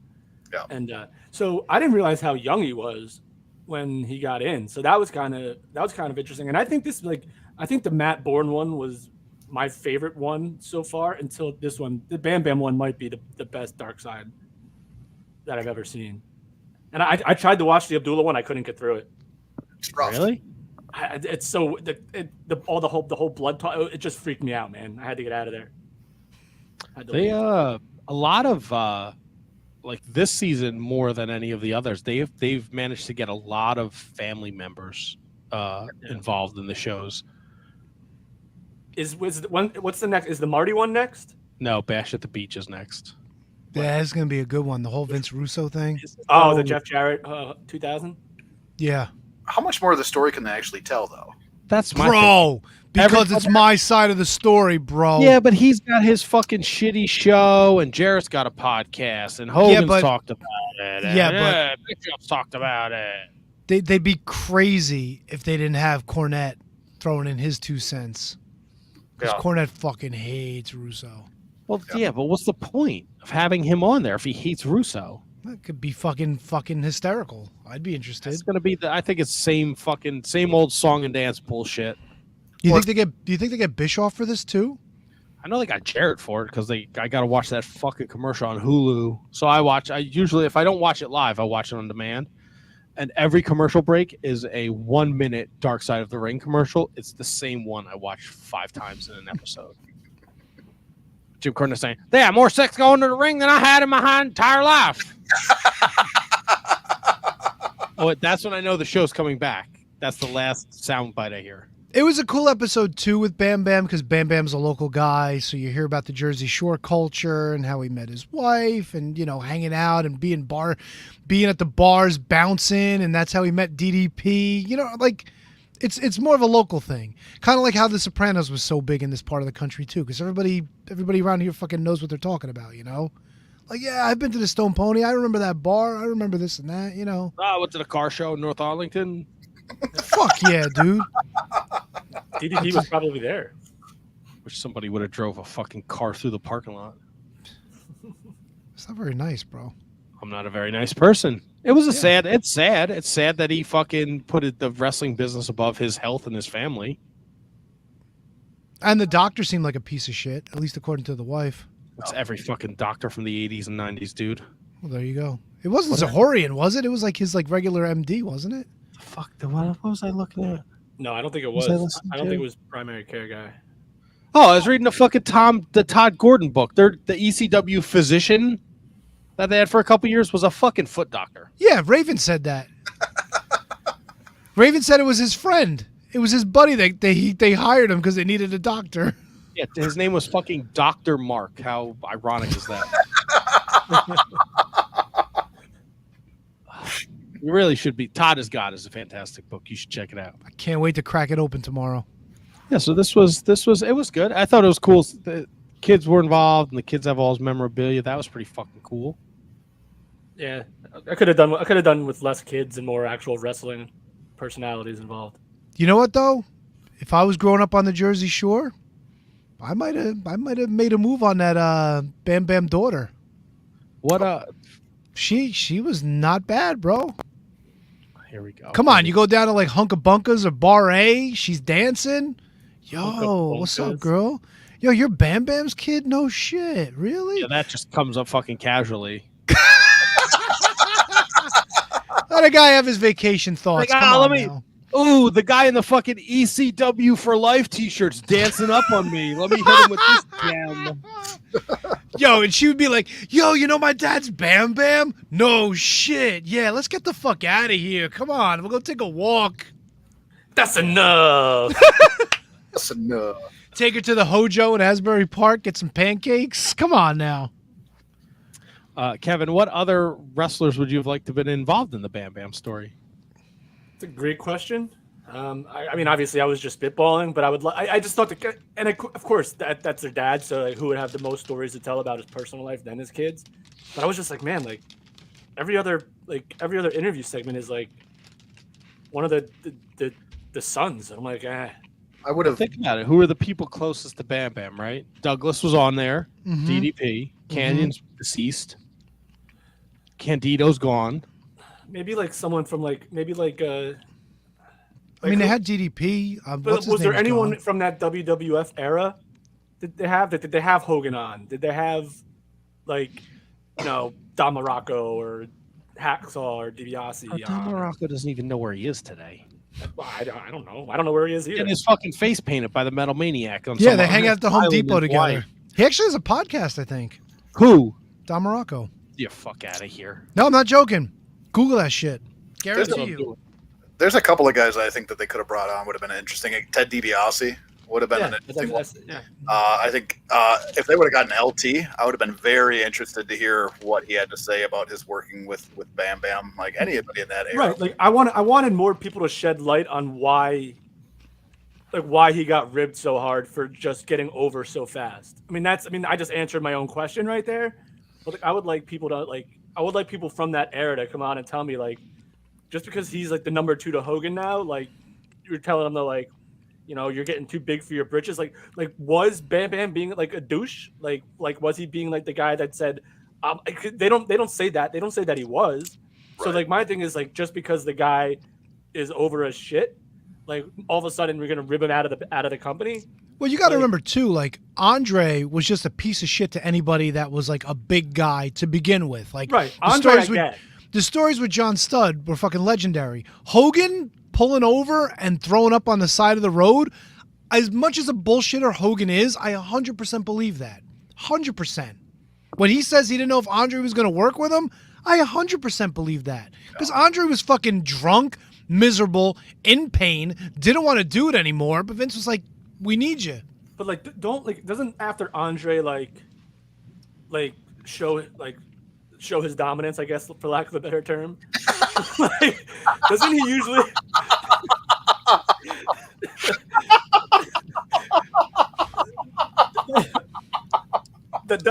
don't you earn his respect after that? Like that didn't seem to happen with Bam Bam. Like he's like like cramped my rib after that shit.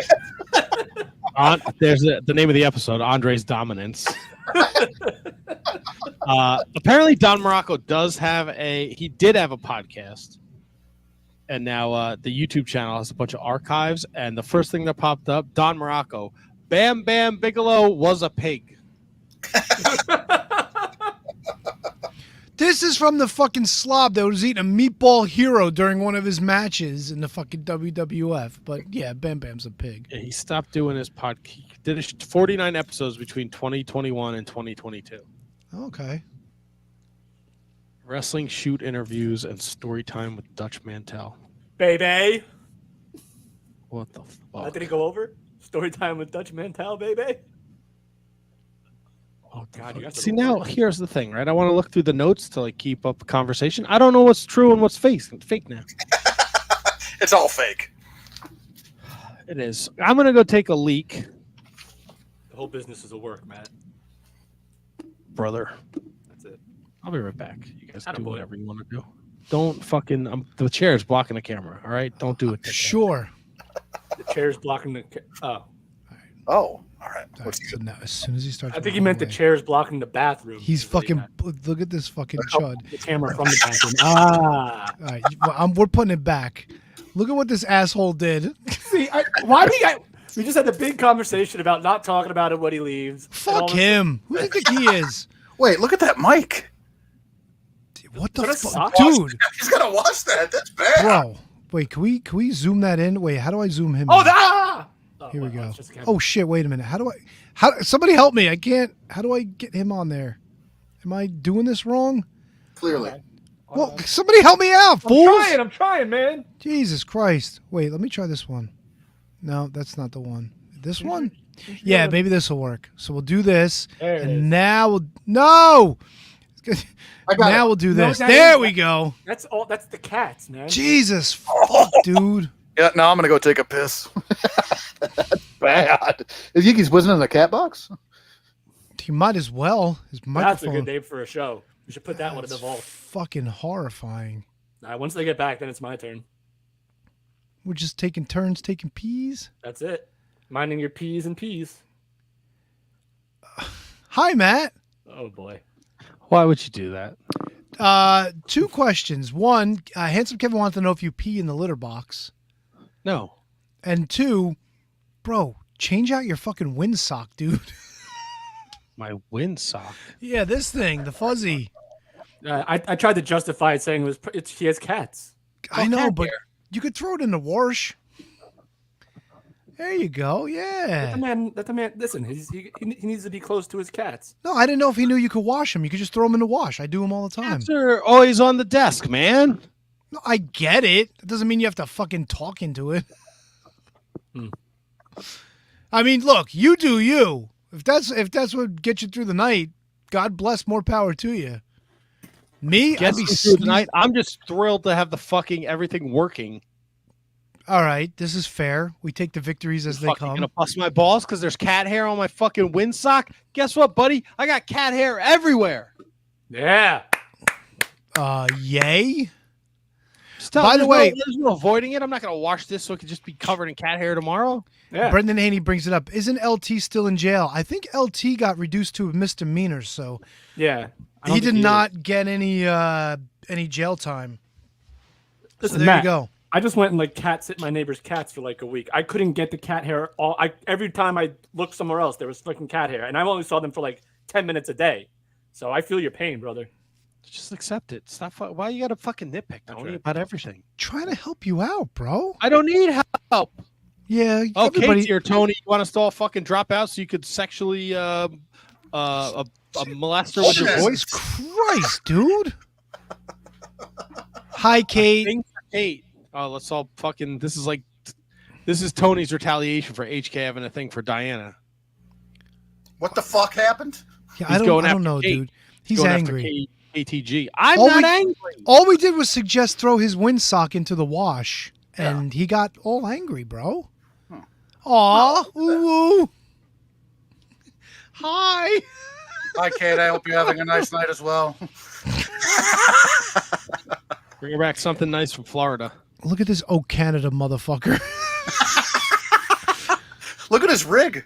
He's not, dude, like, he's not even proud to be American. Like, everything he's got there is from Canada. What the fuck? You know, don't bring it up because he tells the same fucking story about the fucking flag. Oh, hey, Kevin, tell us more about the flag, buddy. Oh, 1997 SummerSlam. I was interviewed. oh, it was never on TV. You know we do this because he never listens back. I know. What is that thing on the right on my left? Is that a Brian Myers T-shirt? Wait, can we, Make that big, or make that big, T-Dunk. I'm trying. You see, now this is the problem that I have because every time we try to make it big, it always gets the wrong person. Do you want me to help you? Yeah, here we go. We just do this, and then we do Horrifying. this. There we go. There you go. There we go. What is that? I don't know. Who does he have up there? What's that 3-man team there off center? 3-man team. That looks like Sting. Ron Simmons. Or Butch Reed. I don't know. Both those Doom figures are very similar. Is that John Silver on the left? Oh, he's coming down the stairs, bro.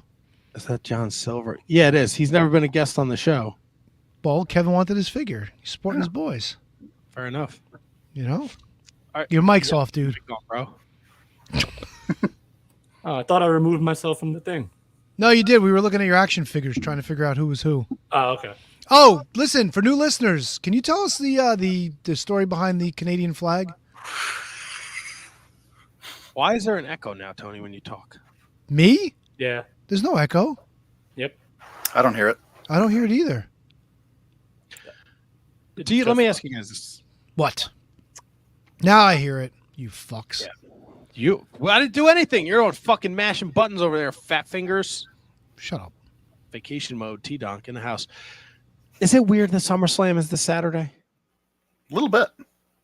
Very, This is- actually. It seems way early, right? Yeah. I think, oh, wow. Well, last year they actually did it in July. Like, Did they really? Yeah, SummerSlam was in July last year. If not last year, the year before. I'm like 99.9999999% positive.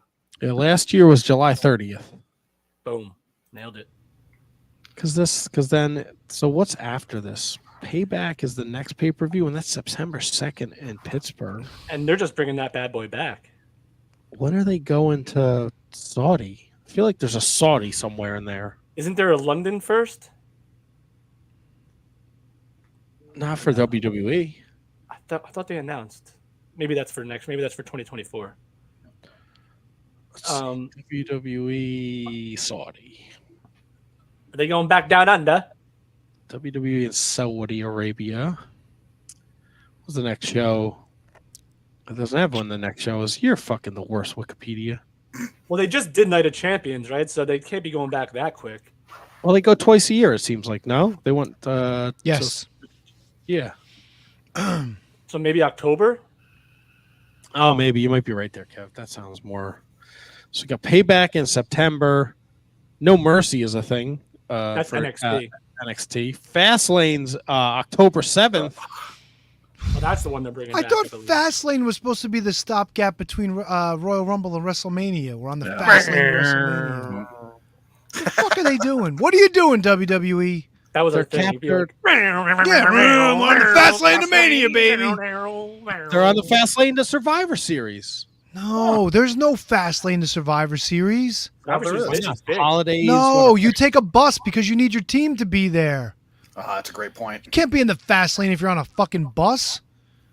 What do you mean? What if you're in like What if you got? a big like SUV? No, it's got to be a bus, dude. Why does it got to be a bus? There's only 5 people on a team. be Yeah, a Lex van. Express, bro. No, you need a bus. Conversion van, one of the big vans. No, you need a fucking bus, dude. Bang What bus. is it with a What are Fuck you, yeah. fucking Lex Express? Why do you want a bus so bad? For your team, bro. Got to ride in style. It's Dude, not when like was the last they're time we packing did the whole teams? Royal Rumble lineup in the thing.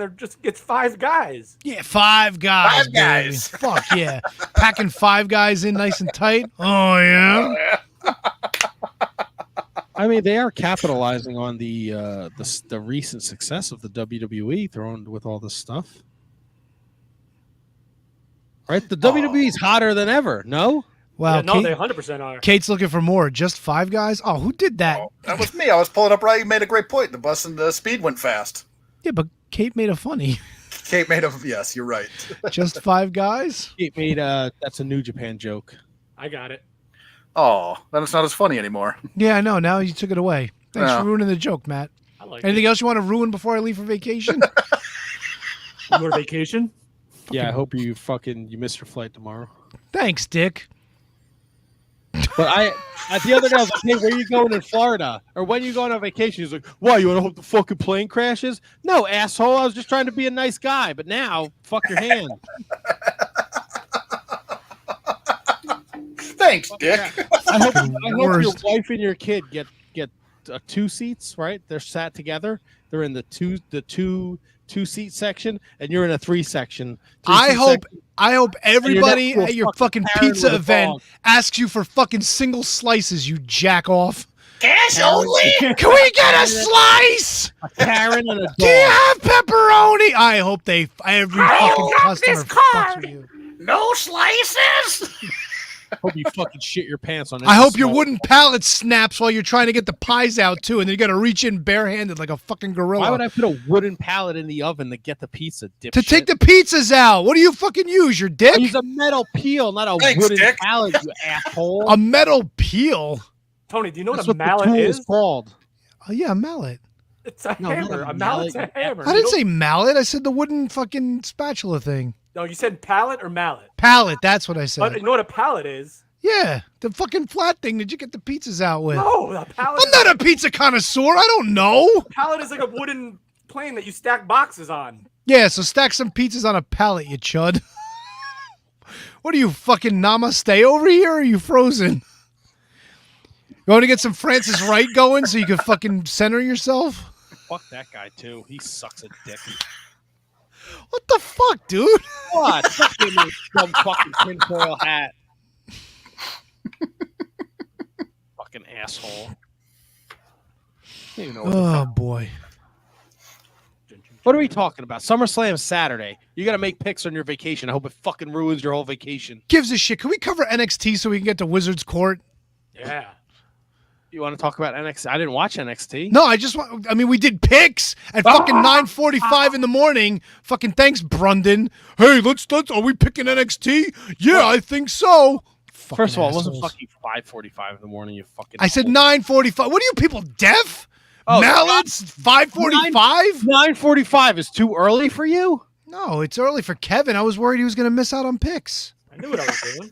No, I know you know what you're doing, but it'd be nice if we would have had a little more heads up than fucking, I don't know, 9 hours notice. I think it was all right. What am I? What? Nobody else fucking keeps tabs on all the wrestling world. Gives a shit. There's I four get of all- us. Not one of us knew there was a fucking PLE this weekend. Come on, people. I knew it. I knew. You didn't tell us. Tell you that I knew it. Tell us that there were picks. SummerSlam's next Saturday. I already know that. I wrote it on my calendar. No, it's this Saturday, the 5th. Yes, this Saturday. Whatever. And not next Saturday. The Handsome next, Kevin. the next fucking Saturday with us. upcoming. Jesus Christ, dude. What the fuck? Are we all on Next vacation Saturday already? is the next Saturday. I've rubbed off on everyone. Oh, yeah.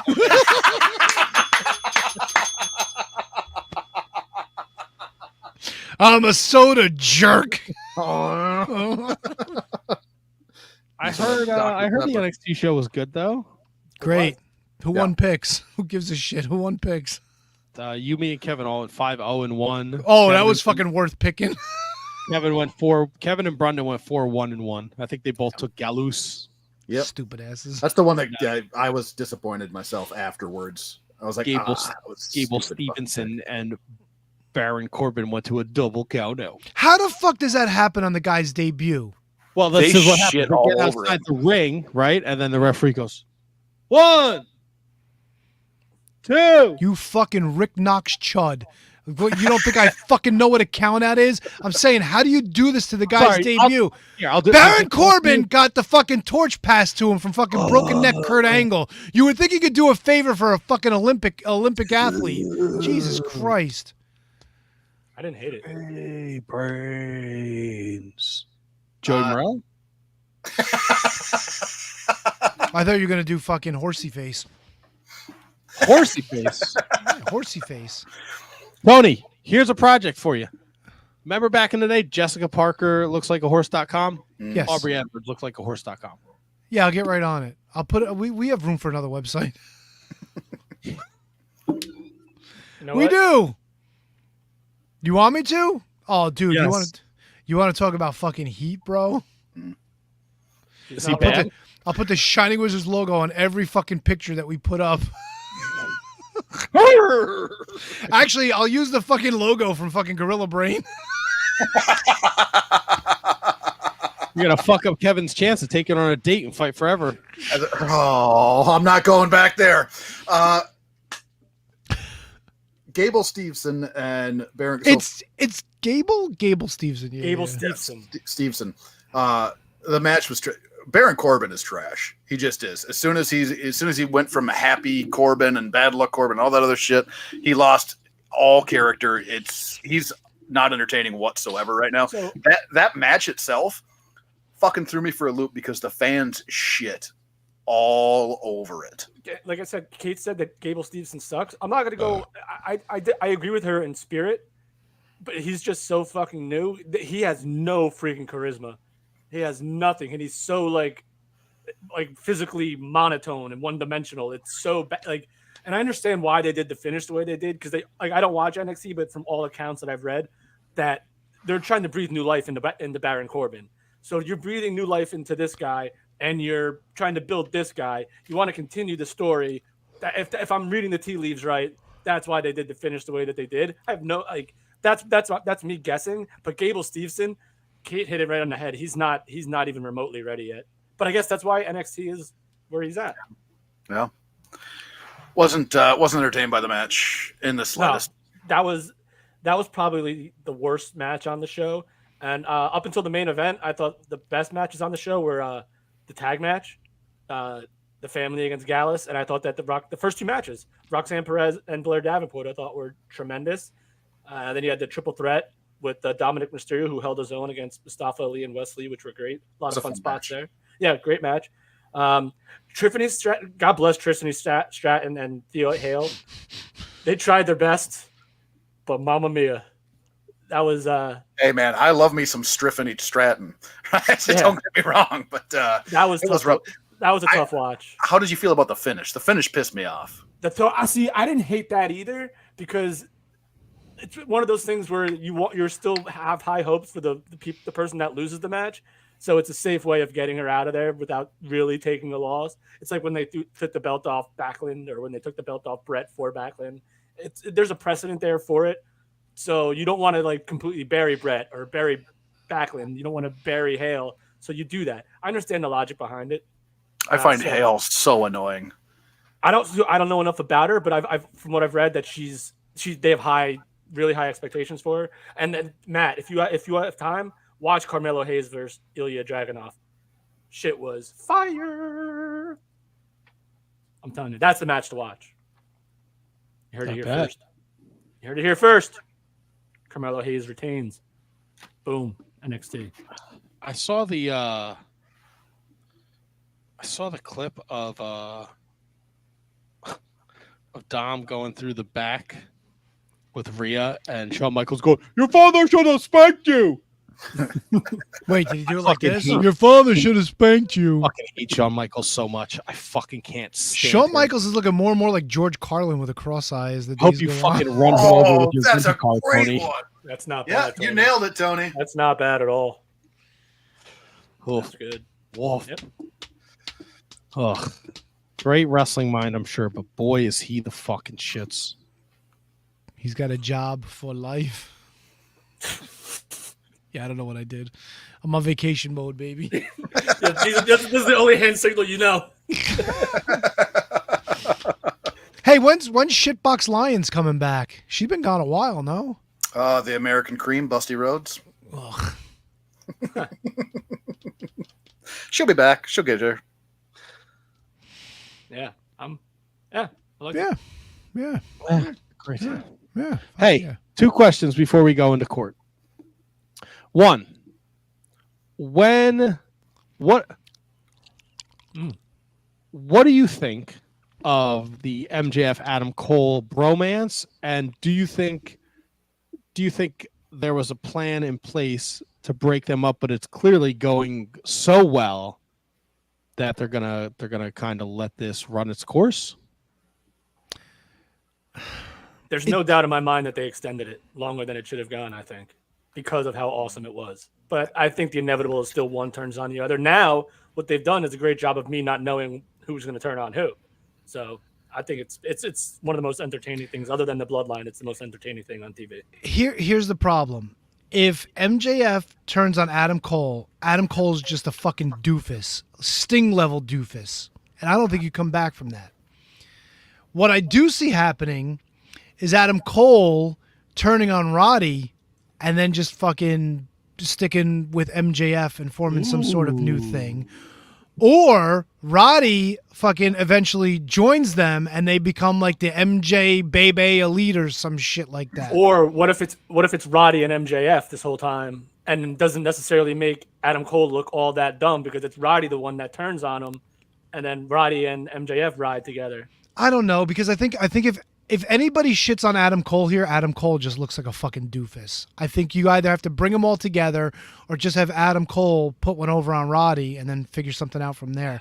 But I do agree that in typical AEW fashion, this team thing was probably only supposed to last like 2 or 3 weeks before one turned on the other, and they know they struck gold, and they actually decided to run with it. which What is not a if- bad thing. So I'm in the camp of Roddy. I think Roddy turns, and just hear me out here. Since we're in a tag team situation, I think he brings back Kyle O'Reilly, and I don't know where he is in his injury situation. I know he had the neck fusion surgery, and he hasn't wrestled since June of last year. But it fits Roddy enlisting Kyle because Undisputed Era, and Kyle also seeing what Roddy sees, and maybe MJF leaves Adam Cole during a tag match to fend for himself, and that's how we get to MJF and Adam Cole. So now, does anyone? I mean, obviously, I don't see Bobby Fish coming back anytime soon. But is there anyone that Adam Cole would enlist? Big or is Bill. It just him, or is it just him versus KOR and Roddy? No, I think it would be him. I think it would be Roddy rides Adam, rides him. Finally, Adam's like, we fucking stop, and Roddy like attacks him or whatever, and that sets up a tag match where it's MJF and Adam Cole against Roddy, and Roddy brings Kyle O'Reilly back. And then during the tag match, MJF just kind of leaves. He just says, "Fuck this, I'm out," and he leaves Adam Cole to fend for himself. Easy for me to say. And then Roddy and O'Reilly win, and then Adam Cole sees the light, like, I should have listened to you guys, I should have trusted you, and then we can go on and have these guys have their match. Oh, okay. So in my head, I was thinking that Adam Cole now has to worry about these two over here and MJF over here. Adam Cole eventually does go back with Roddy and Kyle O'Reilly and form that group again. In your opinion? Yes. Okay. I mean, it would make it connects the dots. Yeah, it does. You know, the other is like the inevitable is MJF's the one that's going to turn, but they switch it, and Adam Cole's the one who like fucking super kicks him and hits him with a Panama Sunrise or something. I dig. Yeah. Yeah. Yeah. I wasn't like, I loved what they did on Collision. I love what they're doing. The one part that I hated was when at the end of Collision where he's like, "Go ahead, do it, hit me," because in that instance, I knew he wasn't anymore. You know what I mean? Like they gave away that he wasn't turning there, and that bugged the hell out of me. But I don't think anyone really expected it anyway. I think it's just MJF still kind of like fighting his inner heel. So like he wants to do it, but like he's fighting his inner heel, but also realizes that it plays off the like an actual realism that they actually are friends, but MJF still has this internal struggle of being a complete douche and wanting to like do what he's always done in the past, and that's get over on somebody. It's fun stuff. I've been enjoying the entire storyline and all that. So but like I said, for him to save Cole and then for it to, the whole like, go ahead, do what you got to do, hit me. And I was like, well, okay, well, clearly it's not going to happen, because for a moment I believed that it was going to happen. And then as soon as he started going, yep, do it, I was like, okay, well, it's not happening. Like, why give that away to me now? HK, can I tell you the best part about this whole tag team? I hope you do.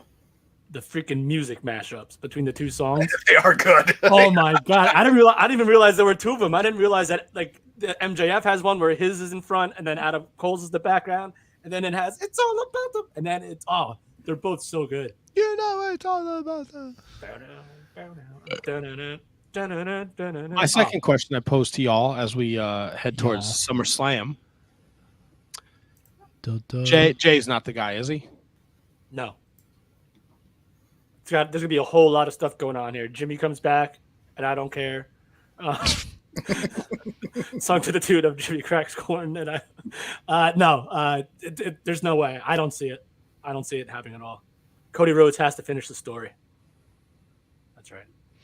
Finish your story. Did his Peacock thing, is that out now? Yes, it's out today, and I had to fight all my being. I'm watching it as soon as we get done here. I'm looking forward to it. Yeah.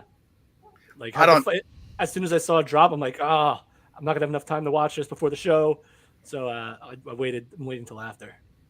Yeah, I don't think Jay's the guy myself. Very entertaining. Like it'd be a hell of a ride, but I don't fully see it. I love that he's calling himself Main Event Jay Uso to kind of furthermore like everybody else's belief that he is Main Event Jay Uso. But there's something there that it's lacking for that top guy stuff. And I'm still not abandoning the Cody ship.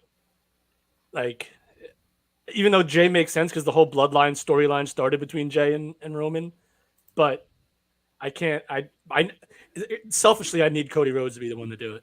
I don't know why. It's just me. have to have it. I need it. So SummerSlam this Saturday night, we got Roman Reigns, Jey Uso for the it's a tribal combat match for the undisputed WWE Universal Championship.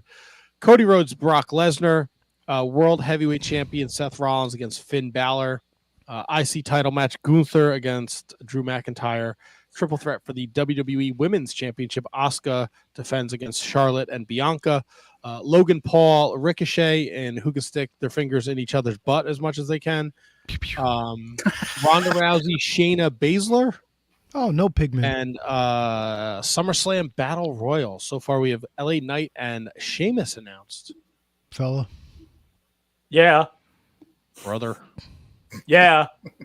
Can I show you something Yeah. that was on Bruno Mars's Bird. Twitter real quick? Who? This was in the Discord. Bruno Mars, you know, the musician named after Yeah, Bruno yeah, I San know who he is. Martino.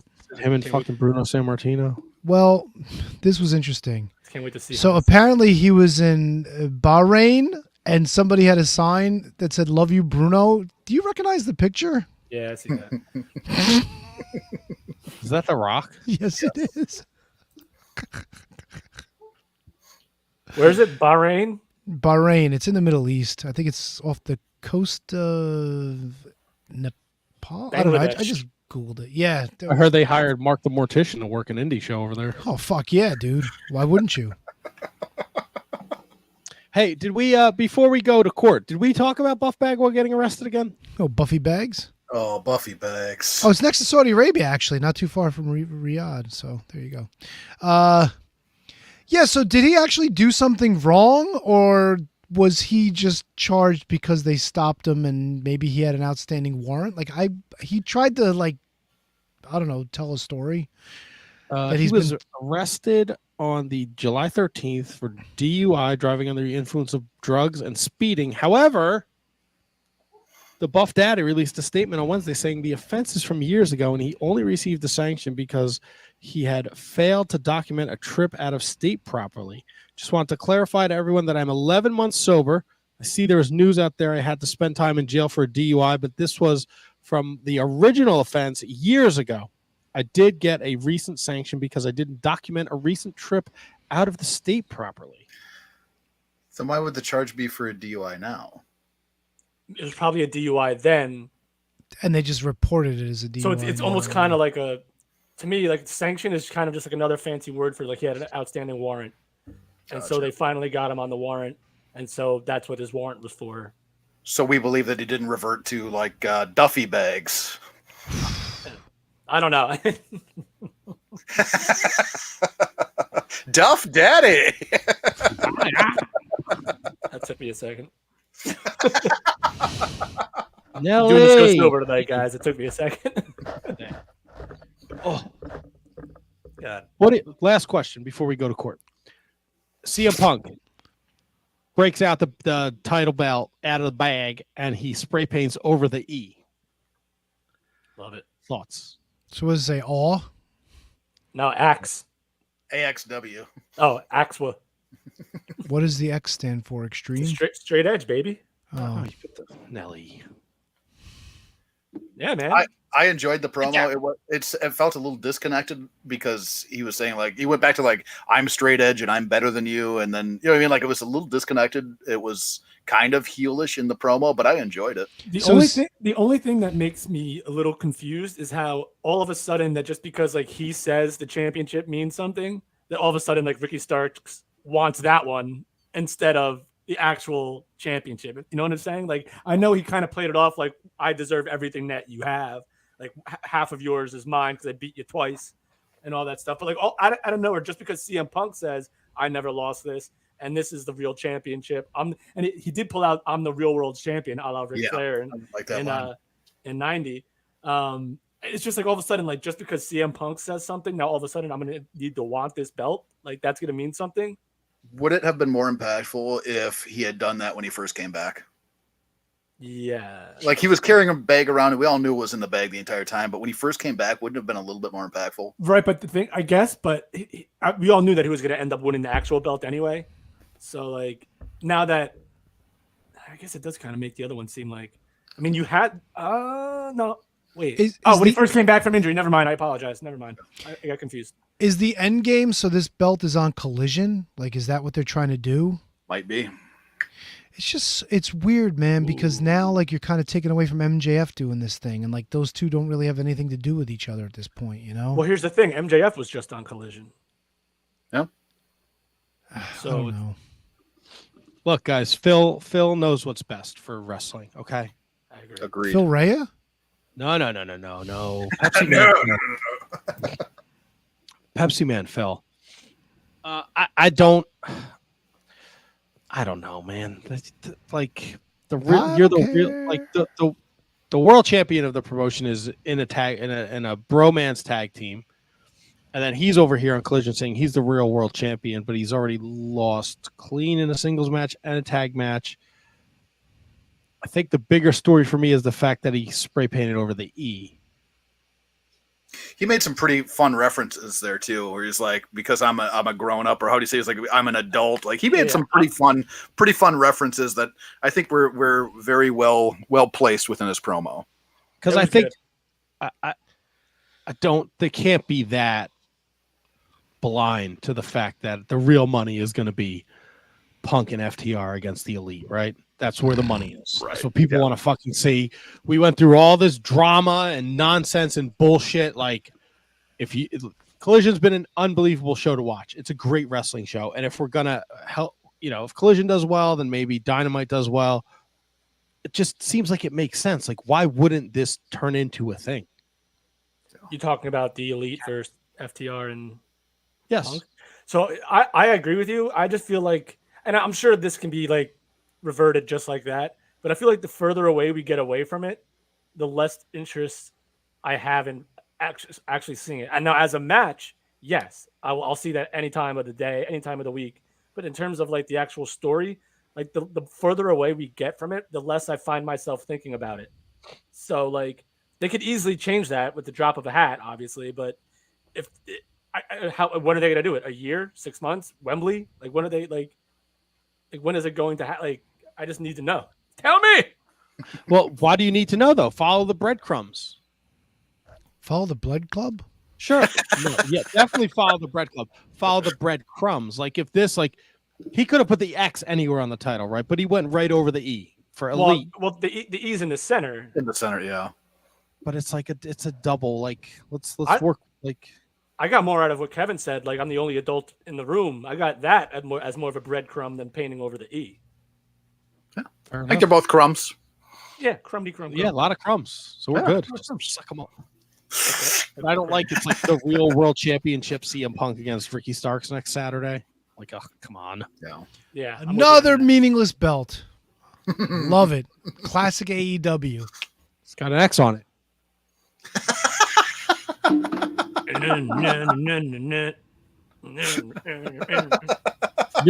New Jack approved. Kate had a great line that we bypassed. The Impact play is CM Punk. Oh boy. If you know, you know. IWK. No, IYK. WK. Yeah, IYK. IYK. No, it's IYKYK. It's not if you know, if you know. No, that's what it is. If you know, you know. So it's IYK, IYK, YK. That's it. Y2K. Yep, that too. JTG. You lost me. Let's thank our Patreons. Look at this. Two fucking great minds thinking alike here. Guys, if you are listening to this show, right? First of all, please take the time, rate, review, subscribe, wherever you're listening to this show. Spotify has a cool thing where if you're listening on Spotify, there's actually a little gimmick where you can answer a question or leave a comment on the most recent episode. So any replies definitely help out the algorithm. The more action we see on Spotify, the better for the podcast, and it introduces us to a whole new audience. If you're part of that audience and you're not a Patreon, you got to check this fucking shit out, guys. Patreon got words and stuffs. Patreon.com/Wizards Podcast. For as little as $1 a month, you can support the Shining Wizards Wrestling Podcast. Kevin, handsome Kevin's corpsing. KJG is just bewilderingly staring at the screen, wondering, why do I do a podcast with this stuttering, mumbling, bumbling idiot? And Tony's left. He's in vacation mode. He is gonzo. $3 a month gets you all the bonus content. Handsome Kevin, KJG, and the fucking note master, fucking mean, fucking note Nate, fucking Brendan. They sat down and they banged out 2 awesome Patreon shows. So that's available at the $3 level. And you get every single episode we've ever done of bonus content. Endless amounts of bonus content. $5 a month will plug your social media, and we throw you up on this cool screen where everyone in YouTube land and Twitter and wherever you're watching this can see. $10 a month. We do the monthly drawing, and that's kind of been on hold while we reformat our Patreon, but it's coming back in September. So fucking strap in, kids. At this time, let's thank Kathy Hummer, Manny Crazzo, Danny Rusinello at Not Danny Russ on the Twitter machine, Kate Hensler at Miss Kate Fabe 81. I don't fucking know. Matt Garifo at Who Dat Matt 81 on the Twitter machine, maybe. Thomas Cops at High Five Tom. He's doing stuff. Brendan Haney at Irish Misfit. Ryan Schlong at Mark Order Pod. Mike Peterson at LOL. Mike Peterson. Kevin Rowe. Why is Kevin Rowe? I got to really fix this. Kevin Rowe, he's part of the podcast. He's part of the Wizards. He's a mid-carder and a legend. Son of a bitch. Michael Hammond. David Henry Bauer III. William Mercier Jr. at W. Mercier Jr. on the Twitter machine. Special thanks to them and everybody else that supports us on the Patreon. You want to sign up and you want to check us out. Right, guys? Right. Right. I had like a Absolutely. stroke while I was doing that. It was great. I loved it. I don't know what happened. Well, It was fine. I Nothing gotta was get bad. get myself ready for court here, so I'm gonna step out for a moment. All right. Oh man, we are getting into wrestlers' court. This is a very serious situation we have here, Matt. It is. I couldn't find I can't say I couldn't find. I didn't get a chance to ask my wife to tie my tie. So I'm just going in like this. But we're You've earned it. It's casual court day. Is it casual? Nelly, come on, man. I just got the cat hair out of my mouth that you put there. And it's casual cat day. Casual What a court, pain in the casual ass cat. she is. Oh, good. The fucking dog's barking outside now. Kevin, how was your you know what? I want to do this. Hold on. What's up? Since these fucking assholes are never they never leave. What does this chud have behind him, Kevin? Let's look at his figure collection. shall we? I can't. What an asshole. Hey, come on! I can't What? see it. There you go. What I do see you got here? ultimates, but I can't make out which ones they are. I see a no holds barred on the right. Yeah. I can't see shit. There's a Mankind next to it. There's 2 Mankinds next to it. Okay, I kind of see the no holds barred. Is that a Liz and Savage on the right hand side of his chair? If you no, on the Yes. left Yes. side. Yeah. Yep. And there's looks like there's some Galoob WCWs above the Ultimates. Oh dear Lord. Boy, oh boy, oh boy. I fucking love it. I love it. That's very professional today. Ha! Should I? Are we ready? Should I go get the judge? You guys want Here come the judge. Now the production is actually pretty good. I do not have an animated open yet for this, but we do have our theme music. If you'd like for me to play it, actually, I think we need to switch this up because Matt is the prosecutor, right? Handsome Kevin's the defense attorney. I think we're ready. All right, let me go get the judge. I'll be right back. In the meantime, let's do this.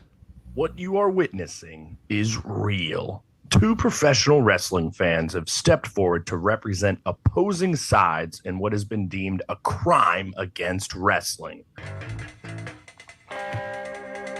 One will attempt to prove that the alleged crime is a blight on the business and should be found guilty.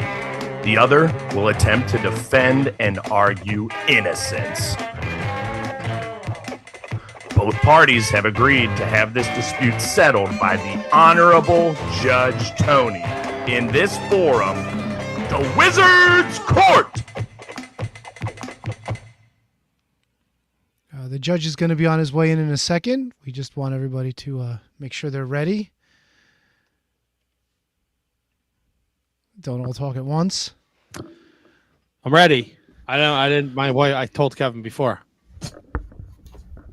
I forgot to ask my wife to tie my tie, so I'm going at it like this. Okay. All right, all rise. The Honorable Judge Tony now entering the courtroom.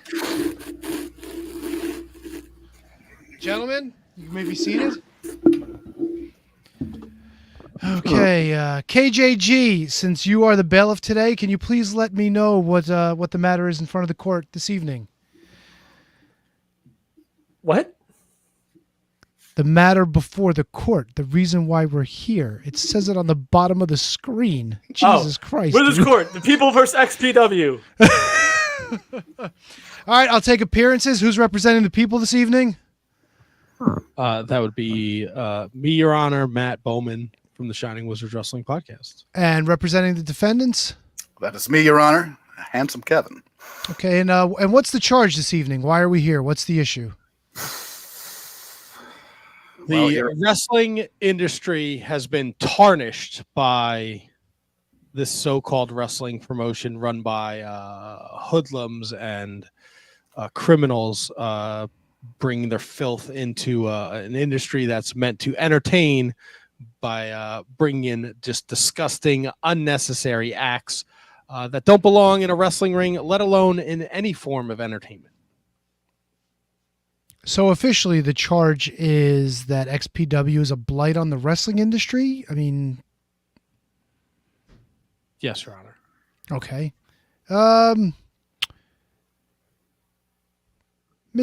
HK, if I can call you that. Any opening statement in the defense of XPW? Yeah, Your Honor, I think that there's going to be a lot of things said and thrown out there, like the other attorney just said. He's calling names already, being a little bit slanderous. But what I will say, and what I'd encourage you to remember, is wrestling is a form of art, and there is beauty in all art. Beauty is in the eye of the beholder, Your Honor. Well, I mean, I think that's a fair enough statement in life in general, Mr. HK, but I don't know if it'll necessarily apply here.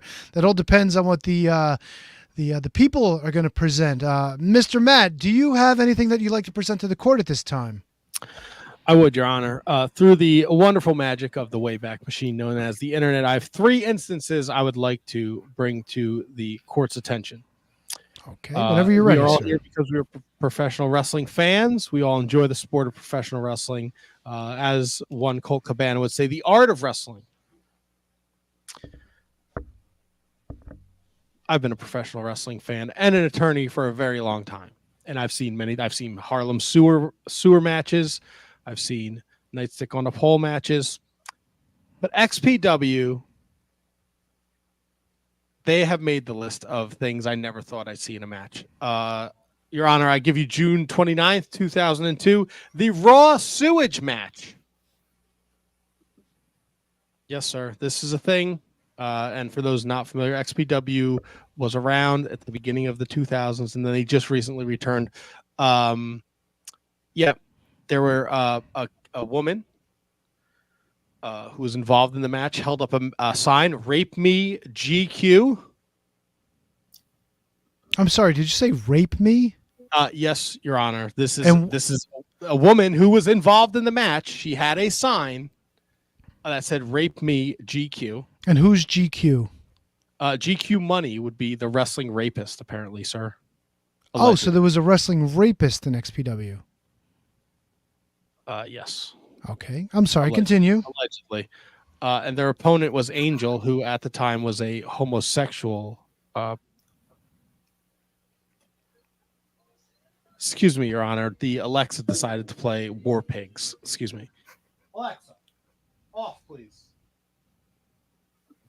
Very embarrassing, Your Honor. My apologies. It's technology. We understand.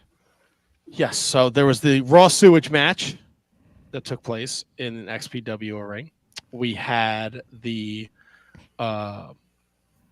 XPW attacking the ECW wrestlers at Heatwave 2000. Okay. Is this the same incident? This is the same. No, these are several incidents, Your Honor. My apologies. Okay. So this is incident number 2. Yes, sir. Okay. And you Incident said number this took, 2. I'm sorry. Did you say where this took place, or you haven't gotten there yet? I did not, sir. This took place at ECW pay-per-view Heatwave 2000, which, if my memory serves me correct, was in August of 2000. Let me just make sure I have the proper date where XPW fans, not fans, it was July. I'm sorry. Okay. Very disorganized over here, Your Honor. This is embarrassing. And so this is an ECW event. What did XPW have to do with this? Event, they decided to purchase some ringside seats and used their hard-earned money instead of possibly going a separate route, not trying to be the next ECW and create their own brand, to attack the performers that represented Extreme Championship Wrestling. Now you say attack. Were they involved in the show? They were not involved in the show, Your Honor. They went over the guardrail and were grabbing and throwing haymakers at the wrestlers performing under the Extreme Championship Wrestling banner. Okay. And you said you had a third instance that you wanted to present. I do, sir. This took place in March 25th, 2023. XPW has returned. And this is very graphic, Your Honor, so I don't know how to say this, and I don't mean to use foul language. So I'll do my best to describe this to the court and the people listening.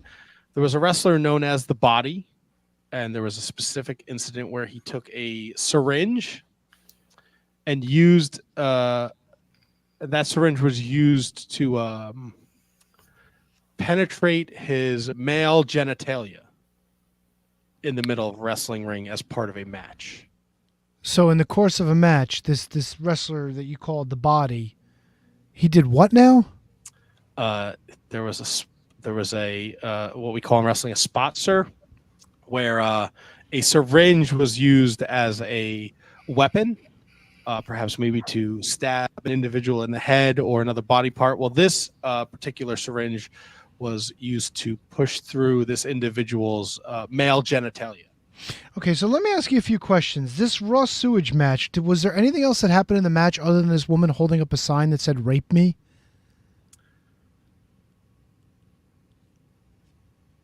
Hold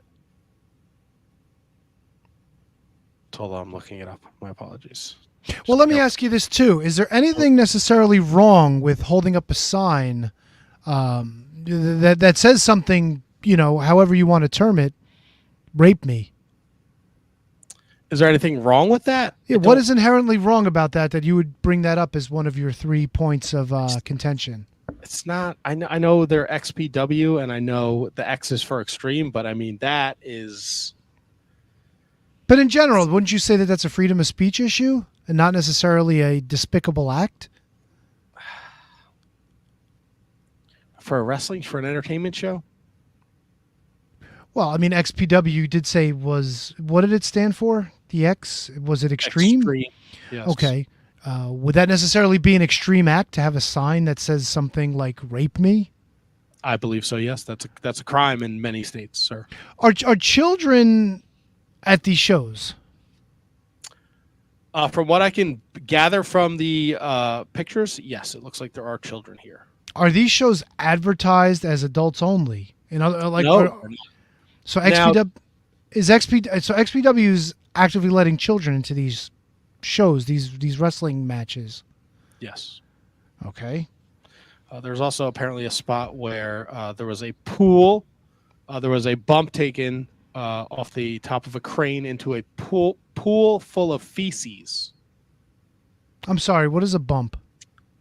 I'm sorry. There was the two wrestlers jumped off of a very tall scaffold into a pool full of feces, thus making it a raw sewage match. But is that just not wrestling? I mean, isn't that just part of the spectacle of wrestling?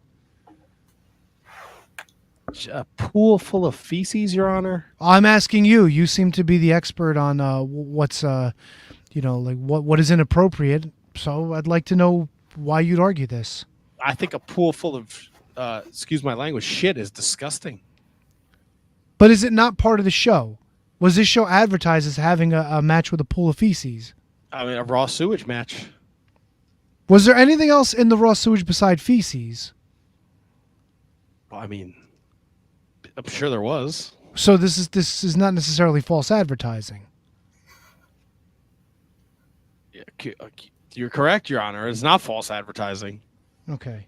And this gentleman, the body, is he somebody that we would know? I don't know. Like, I mean, is he like a Hulk Hogan or? No, he's not on nowhere near the level of Hulk Hogan. This syringe through the genitalia was the height of his career. And who was involved in this match as well? I mean, clearly he wasn't doing this to himself. No, he was not, sir. It's the body and... God damn it. Language in the courtroom, please. Sorry, Your Honor. My apologies. It was Big Effin' Joe. Do we know what the effin' stands for? Language, Your Honor. I don't think I can say it in the court. All right, that's fair enough. Thank you for your points, Mr. Matt. Mr. HK, your adversary makes 3 points. I want to go through them with you. Let's start with his second point. July 2000, XPW. What was the purpose of them buying tickets for this ECW wrestling show? Well, in order to answer that, Your Honor, I'd like to point to another instance of this happening, and that would be ECW going to the WWE event, King of the Ring 1995. They did that in order to garner more attention on their product. I do believe that imitation is the sincerest form of flattery, and I do believe that was the point. Objection. What grounds? That's incorrect information. All right, I'm going to overrule the objection, but I will ask some follow-up questions of Mr. HK. Mr. HK, this what was the event? King of the Ring 95? I believe it was King of the Ring 95. I could be inaccurate there, but it wasn't a WWE event in which ECW had shown up. Okay, so the ECW wrestlers bought tickets to this event. Yes. And what was the purpose of them being present at this event? To garner more eyes on their product. And was WWF involved at all with the appearance of these ECW wrestlers? It is believed that there was a level of involvement by WWE at the time. So it was part of the show for them to be present at this event. Yes. So necessarily, this isn't the same situation that Mr. Matt brought up with XPW's appearance. It is similar but different, Your Honor. All right. Let's go to this raw sewage match. Was this match properly advertised before the show took place? I do believe so. What's the purpose of having a raw sewage match? Well, Your Honor, it is the X and XPW. It is extreme. It is there to... When you buy a ticket to an XPW show, when you buy the XPW event, there's a level of expectation to be that far over the top and that far, I mean, almost stomach turning in some aspects. But there are still people that are buying those tickets and purchasing those events. I'm sorry, Bailiff, I need to ask you a question. Do you think of the word extreme as a stomach turning event? Would that even pop into your head? That's a tough question, Your Honor, because I'm very familiar with the realm of which they are speaking. So in this case that's presented in front of you today, yes, I would say that extreme in this case that we are presenting relates to a stomach turning, gagging-esque, uncomfortable series of events. Yes, Your Honor. Interesting. Mr. HK, let me ask you in follow-up. What is the purpose? What is the strategy? What is the end game of a Raw sewage match? Does it factor into the decision? Is this a pinfall match? Is the concept to try to get your opponent into the Raw sewage? So it is my understanding that is in fact the end game. Get your opponent into the Raw sewage. Who was involved in this Raw sewage match? Do we know? Mr. Matt, if you have that information, that would be helpful. I do. Sorry. Just close the window, Your Honor. The Raw sewage match. Well, with Raw sewage, I would hope we'd want to open the windows. Very funny. It was the Altar Boys, Altar Boy Luke and Altar Boy Matthew. Oh, no, I'm sorry. It was not. My apologies. It was not the Altar Boys. I'm sorry. My apologies. God damn it, load. Excuse me. I was going to say, I know Altar Boy Luke personally, and I don't think he would involve himself in a match of that caliber. It was Angel and Lizzie Borden against GQ Money and Veronica Kane. There were women involved in this match? Yes, women who worked in the pornography industry, Your Honor. Well, we're not going to discriminate against what they do for a living, but I am curious as to why these 4 participants would even take part in something like this. Mr. It's extreme, sir. It's extreme. Listen, save the comments. Save the comments. Mr. HK, tell me about the wrestler that is called The Body. Well, my knowledge of the Body is not intimate as far as background or anything like that goes. I am familiar with the incident in which Mr. Bowman here did present. So, what is the purpose of having a needle jabbed into your genitalia? Was this part of the match? Was this a stab someone in the genitalia with a needle match? Not to my knowledge, Your Honor. I do believe that in the spot in the match, it was strictly for entertainment purposes. Entertainment purposes. And these are adults at this show, correct? That is correct. Now he did say that there was children in the audience, but I do want to remind you that that is a parenting situation. That is not an XPW situation. Are you familiar with the history of the needle in the genitals spot? Is this a thing that has occurred in wrestling before? Not before, to my knowledge, and not since, to my knowledge. Mr. Mack, can you give us information on that? On what, Your Honor? I'm sorry. If the needle to the genitalia is a spot that's been done before in professional wrestling. To my research, sir, this is the first time anything like this has happened. Okay. All right. Thank you. Mr. HK, I asked you follow-up questions to what Mr. Matt presented. I'll be allowing you to present anything in your defense at this point. So the only things I really have to say is not only should they not be being prosecuted right now, the talented performers, but they should be applauded for the lengths in which they are willing to go to provide a form of entertainment. Now, it might be to a niche audience, but it is to an audience nevertheless. And that audience is free to watch, is free not to watch. But there are those out there that are paying money to go to these shows. There are those paying money to watch these events. And while the entertainment is very, very graphic, it is entertainment. Do you really consider this entertainment? I mean, what I'm being presented so far, raw sewage, needles to genitals, disrupting other shows while uninvited. Your Honor, I guess I would ask who gets to determine the line of entertainment? Are there not films out there where you see people getting killed? I mean, is there not entertainment in the WWE where we saw a man hung? Was there not entertainment in crucifixion taking place on ECW?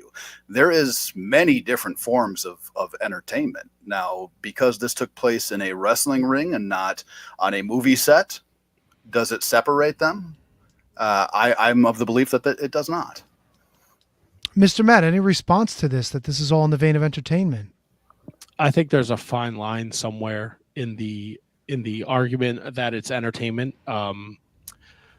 when something is uncomfortable to watch, when you go to a wrestling show and you are expecting to see the performers perform a wrestling match, and someone sticks a syringe through another man's genitals, I don't know where the form of entertainment is in that.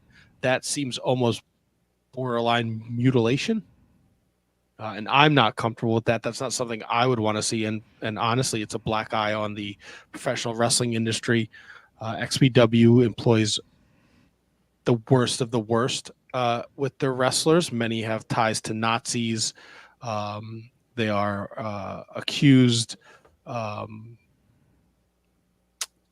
not really concerned about their political or their affiliations in that nature. We're more concerned about the product that they show. That's my belief. That's why we're here today. So let me ask you this. You say that having needles in the genitalia, is something that makes you cringe. What about wrestlers who blade themselves constantly? What about wrestlers that land in thumbtacks? What about wrestlers that cut themselves with barbed wire or broken glass, things of that nature? Isn't this just an extension of what wrestling is, what XPW is doing? You could argue that case, but in none of those situations you mentioned, I never saw a performer's genitals. I think if you go to a wrestling show, you are signing up to see wrestling, not the performer's genitalia. I'm going to open the floor to my bailiff. Bailiff, do you have any questions for either Mr. Matt or Mr. HK? No questions per se, but I will like to say, going back to how I did mention how there is some sort of, how handsome Kevin, defense attorney, mentioned there is some level of expectations when you go to see a show that has the term extreme in it. And while I did say that extreme does give you the sense that you will be seeing some gut-wrenching, vomit-inducing events, in no way would I ever put showing genitalia in the same category as extreme. That is beyond extreme. That is something that extreme does not cover. So I just want to make that point known, that while I do agree with the defense attorney in terms that you will see some nasty things, I do believe that genitalia does not fall under the umbrella of extreme. It is just, I don't know, what's the next, word above extreme. No, that's okay. Your point's taken. Mr. HK, I open the floor to you. My bailiff does make a good point. Exposing genitals at a wrestling show, is this something that is not extreme? Is it too extreme? Well, the question of is it too extreme? That's, who holds that answer? In this case, it's you. But showing genitals is, again, in the confines of the show. If I might just jump back in here real quick. It just, to me, it just goes beyond the level of expectations of going to see any sort of wrestling show that has the word extreme. It exceeds the level of expectation. That's all. And there is a level of expectation for those fans that are coming to XPW shows, and there isn't a level of expectation for those fans buying XPW shows to provide the most extreme and over-the-top entertainment, and that is what we're doing. Fair enough. If either one of you would like to make any further points, if not, I would open the floor to for closing arguments. But if anyone would like to make a point now, please let me know. Any further points? I'm good, Your Honor. I'm terrible at this. I appreciate you taking the time to listen to me. Mr. HK, any further points, or would you like to make your closing statement? I think I can go ahead and make my closing statement. Okay, floor is yours, sir. And I think, again, it's just so important for us to remember that this is entertainment. This is art. And while it is niche, it is for somebody. There are those out there that are looking forward to XPW shows. There are those out there looking forward to buying XPW events. And there are those that are looking forward to XPW going even further in lengths of being extreme in so many different aspects. Now, we aim to provide that. And because we are professional wrestling, I think that we are held to a different standard. But at the same time, it is professional wrestling. It is entertainment. It is art. Thank you, Mr. HK. Mr. Matt, your closing statement. Thank you, Your Honor. I'd like everybody to look at the situations I presented to the court today. I think there's a fine line between entertainment and just unprofessional wrestling. It's a very niche community. So in the example, if I was a professional wrestler and somebody saw XPW and then I told them I'm a wrestler, they would instantly associate me with this. And I don't think that is fair to the wrestling community. I respect the fact that there's people out there who do want to spend their money on this. I just don't agree with them spending their money on this. It's vile. It's disgusting. It's not something that should take place inside of a wrestling ring. It's downright just mind-numbing. I mean, think of the children, people. Think of the children. God forbid your child sees a man stick a syringe through his genitalia. There's no don't try this at home on an XPW show. It's dangerous. It's dangerous to the wrestling community, and it's dangerous to the children. All right, gentlemen, thank you for your time. I will leave now, and I'll come back with my decision. What do we do while you're gone? Oh, God. Talk to KJG. Wow. Pontificate about what you guys argued. I'll be back. I'm terrible at this, KJG. I don't think you're as bad as you think you are. I feel like I'm fucking my eyes up. This was both presented arguments.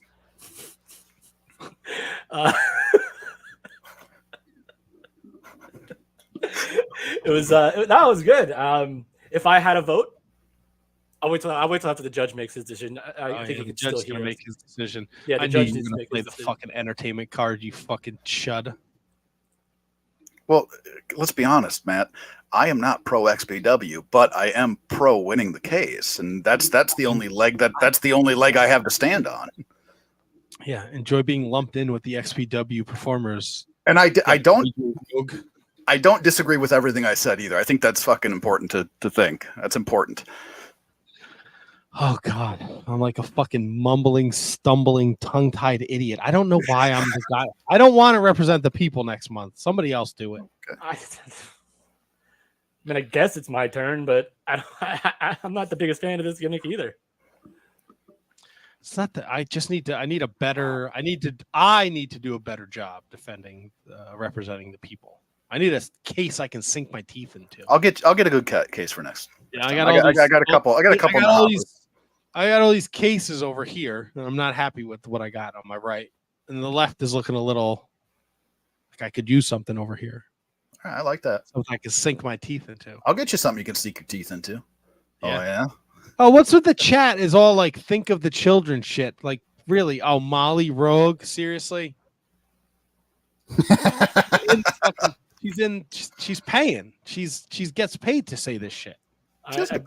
I believe that the judge is ready to return. Do I have that correctly? Shake your head, yes or no, Judge. If you're It's fine. You guys don't. I was gonna do that. I was gonna do. Please rise for your honorable. All right. Defense counsel, the people, please rise. Honorable Judge Donk is coming back. All right, you can all be seated. Thank you. Thank you. Please be seated. Also with you. I don't think the judge has to stand. No, well, the judge is supposed to leave the courtroom and then come back in, and that's when everybody stands as the judge leaves, and then they stand when the judge comes back in. Same with the jury. When the jury's seated, everybody rises for the jury. Same thing. It's professional courtesy. All right. Having heard both sides of the argument, I will commend both of you on a job well done. I don't think it's an easy task, and I know that some of you were mumbling and stumbling and complaining that you guys didn't do a good job, but I want to just let you both know that I think you both did an excellent job. This was not an easy case to argue. I do tend to agree with the defense counsel, Mr. HK. He made several salient points about how wrestling is entertainment. Entertainment is in the eye of the beholder. However, there are situations in the world where not everything is necessarily in the eye of the beholder. We do have standards, we do have practices, and we do have restrictions. This court cannot get past the fact that we had a spot. We can accept the raw sewage, we can accept trying to make a name for yourself, but inserting inserting needles into genitalia in a crowd, especially where children are present, is just beyond the scope of what this court considers to be entertainment and quite honestly, good taste. It's a despicable act. I don't know if there's anything more that goes to it. However, entertainment like this just does not have a place in professional wrestling. Does that mean that XPW need necessarily disappear forever and not be a part of the landscape of professional wrestling? No, the court does not hold that way.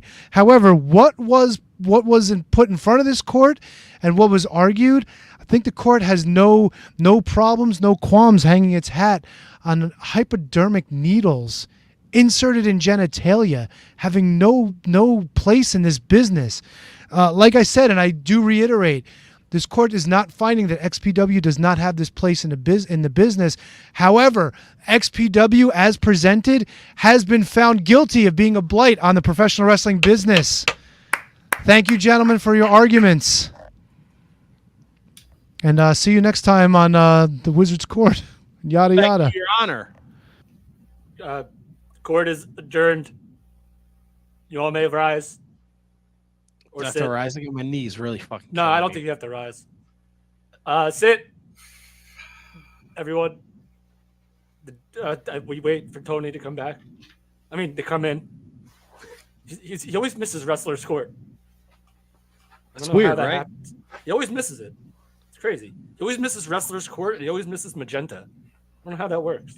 Right? That's a great point, Kevin. I never even realized that.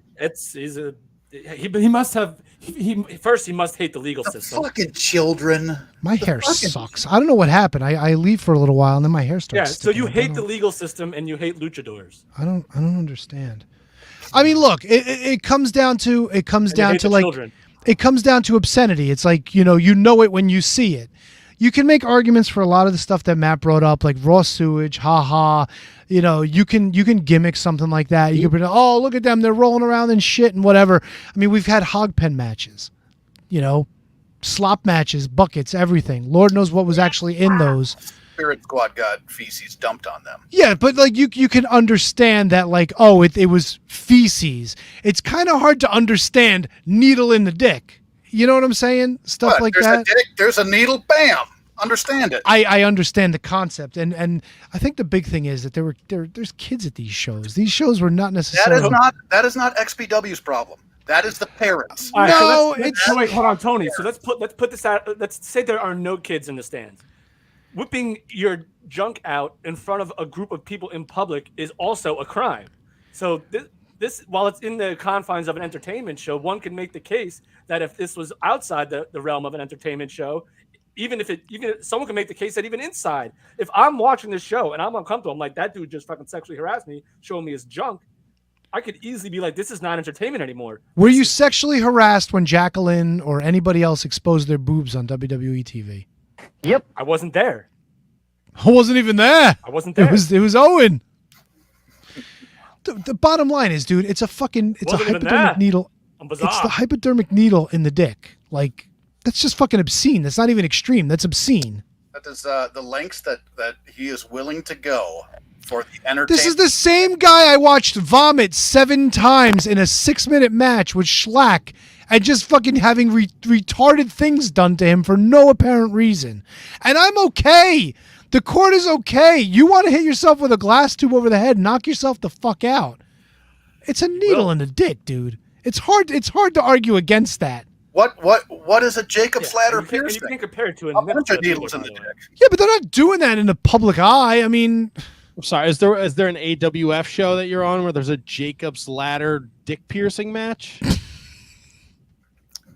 You're the only one out of us. You're the only one out of the 4 of us who is involved. Like you are, you get involved in wrestling matches. You would be lumped in with these heathens. Dude. Listen, I was with you, HK, but it's really hard to argue needle in the dick is fucking entertainment. Come on, man. Think of the children. All right, enough with the children, dude. Look at movies that are out there. Far more disturbing than just a needle in the dick. Yeah, but a movie has a rating, and they've got some fatso who takes tickets who says, sorry, you're not of age, you can't go see this movie. MAW has a TV MA rating. But HK, to your point, wouldn't that also be a parenting issue? Oh, absolutely. If the kids are watching it, yeah. Yeah. So it can't really. If I don't know, man. Like the court was. Jumped in the car. We're like, let's go to this independent wrestling show over here, and we get there, and like the third match, someone sticks a needle through their dick. I'm gone, bro. Like I didn't sign up for this. You're gonna go to an indie show with no idea what you're going to. You're gonna no. You're Look, gonna. You know they're gonna put a needle through the dick, bro. Yeah, did they advertise that? Like, was that, No. Based solely on the posters for the show, you have an idea what you're getting into. but you see, like, you can forgive this last show. They said this is a crucifixion match, so you know somebody's gonna get crucified. Like, you know that before you even buy a ticket. Anyone was gonna throw up in the ring 6 times. It's fucking awful. But I mean, Shane Douglas did the same thing on fucking TNA Wrestling. So I mean, you know, we saw Balls Mahoney do it at a fucking PWS show. Come on. let me ask you this, guys: was the puke work puke, or was it just because it was freaking hot as shit and he just fucking threw up because he was fucking dehydrated as shit and exhausted? There was a point where he was climbing the ropes, or he was leaning up. He vomited. Then he was leaning up against the ropes. He was clearly on Queer Street, dude. Like he was fucking out of it. Okay. So it could. You're very right. If it happened over this past weekend, Saturday, I think Saturday was hot as fuck, wasn't it? Saturday So was if you're in this fucking quinceañera building and they ain't got air conditioning on, I can completely understand it. But I mean, look, it was bad, but that shit was advertised. Like, there's a crucifixion match with the asshole who stuck a needle in his dick. You know what I'm saying? Like, at least you knew what that was. Needle in the dick, bro. If they said needle in the dick match and you went there to watch it, okay, now it's on you. Now it's on you. But that's fucking rough, dude. And then fucking Shanghai in a show to try to make a name for yourself. I love the analogy, by the way. It was a great effort, but that wasn't even the one that put it over the top. The court was letting that one slide. But needle in the dick is needle in the dick, bro. How do you defend needle in the dick? That's my question. You don't. You knew it was coming when we went XPW. If it was advertised, you know, and like, look, even New Jack trying to kill Vic Grimes, like, you knew that match was going to happen, and you fucking know New Jack. Like, that you can even find a way to weasel out of. But like I said, needle in the dick is needle in the fucking dick, dude. Now, what if I birth to a hand? Is there any comparison there that you can draw? Because that is, birth to a hand is quite disturbing as well. Well, all It's right. so non-believable. It's non-believable, but they're also not showing Mae Young's fucking naughty bits, and she's not sneezing really hard to expel a fucking hand on TV out her fucking pie hole. I mean, Yeah. well, I mean, in her age, it'd probably be a cake hole, right? Crumb cake hole. Fuck, look. Thanks, Kevin. You just made this show extreme. This is extreme. No, this was fun. And listen, if one of you guys want to be the judge next time, I'd be happy to fucking do an argument if you want. Ooh. Me? No, one of you guys be the judge. We'll switch it out. I would love to be the judge. Oh, I don't want to argue again. I'm terrible at this, neither. baby. It's got to be a good one. I got to be able to sink my teeth into it. Okay. I'll get one you can sink your teeth into. So I need to ask. I know in 2 weeks. I don't want your ding dong. You want my ding dong? What? Don't want Kevin HK's ding dong. He keeps What saying, if I "I'll give you something." Now, if we advertised Oh for next week's show that KJG was going to put a needle in his dick on the show, and you tuned in, that's on you. But if Kevin in the middle of the show said, "Hey, everybody, watch this," that's. I would applaud him at the lengths that he went. Yeah. And then Doink the Clown's music starts playing behind me. And then he helicopters with the fucking needle in his dick. Do, do, do, do, do, do. He looks like he put a couple of red noses on his sack. Who wants to see puppies? God boy. damn it. This was fun. You guys did a great job. I don't know what other argument I could have made. I really don't. Listen, you did the best you could. Sometimes it's just not going to work. Needle and dick verse for the children. Matt's like, think of the children. It's still real to me, damn it. The children. Children. God damn. Hey, it worked. I got the W. Yes, yes, you I did. fucking stammered and stuttered through that like an asshole. But you're getting nervous, like you don't know who I am, which is really odd. Like when the robe and the wig is on, you're just like, holy shit, this is a real judge. He really does. No, it's not. I just try and use fucking big words, and I'm a fucking idiot. So, so it takes longer for my brain to figure out the words that are going to come out of my dumb mouth. God damn. Put This a was tie on. I would have felt better. This is a fucking blast. This was awesome. This was a great time. We appreciate everybody out there tuning in and supporting the Wizards. Remember, on all platforms, wherever you listen to the Wizards, please subscribe, rate, review. If you're listening to us on Spotify, please subscribe on YouTube. It helps our algorithm. It gets more eyes and ears on the show. We do a pretty good job at doing the show. Next week is going to be an interesting week. I'm not here. Tony is not here. HK may not be here. KJG in his porthole is gonna do his thing. That's right, baby. Flush the format. KJG's in charge, baby. That's it. Might be bringing in some sweater meat too, right, Matt?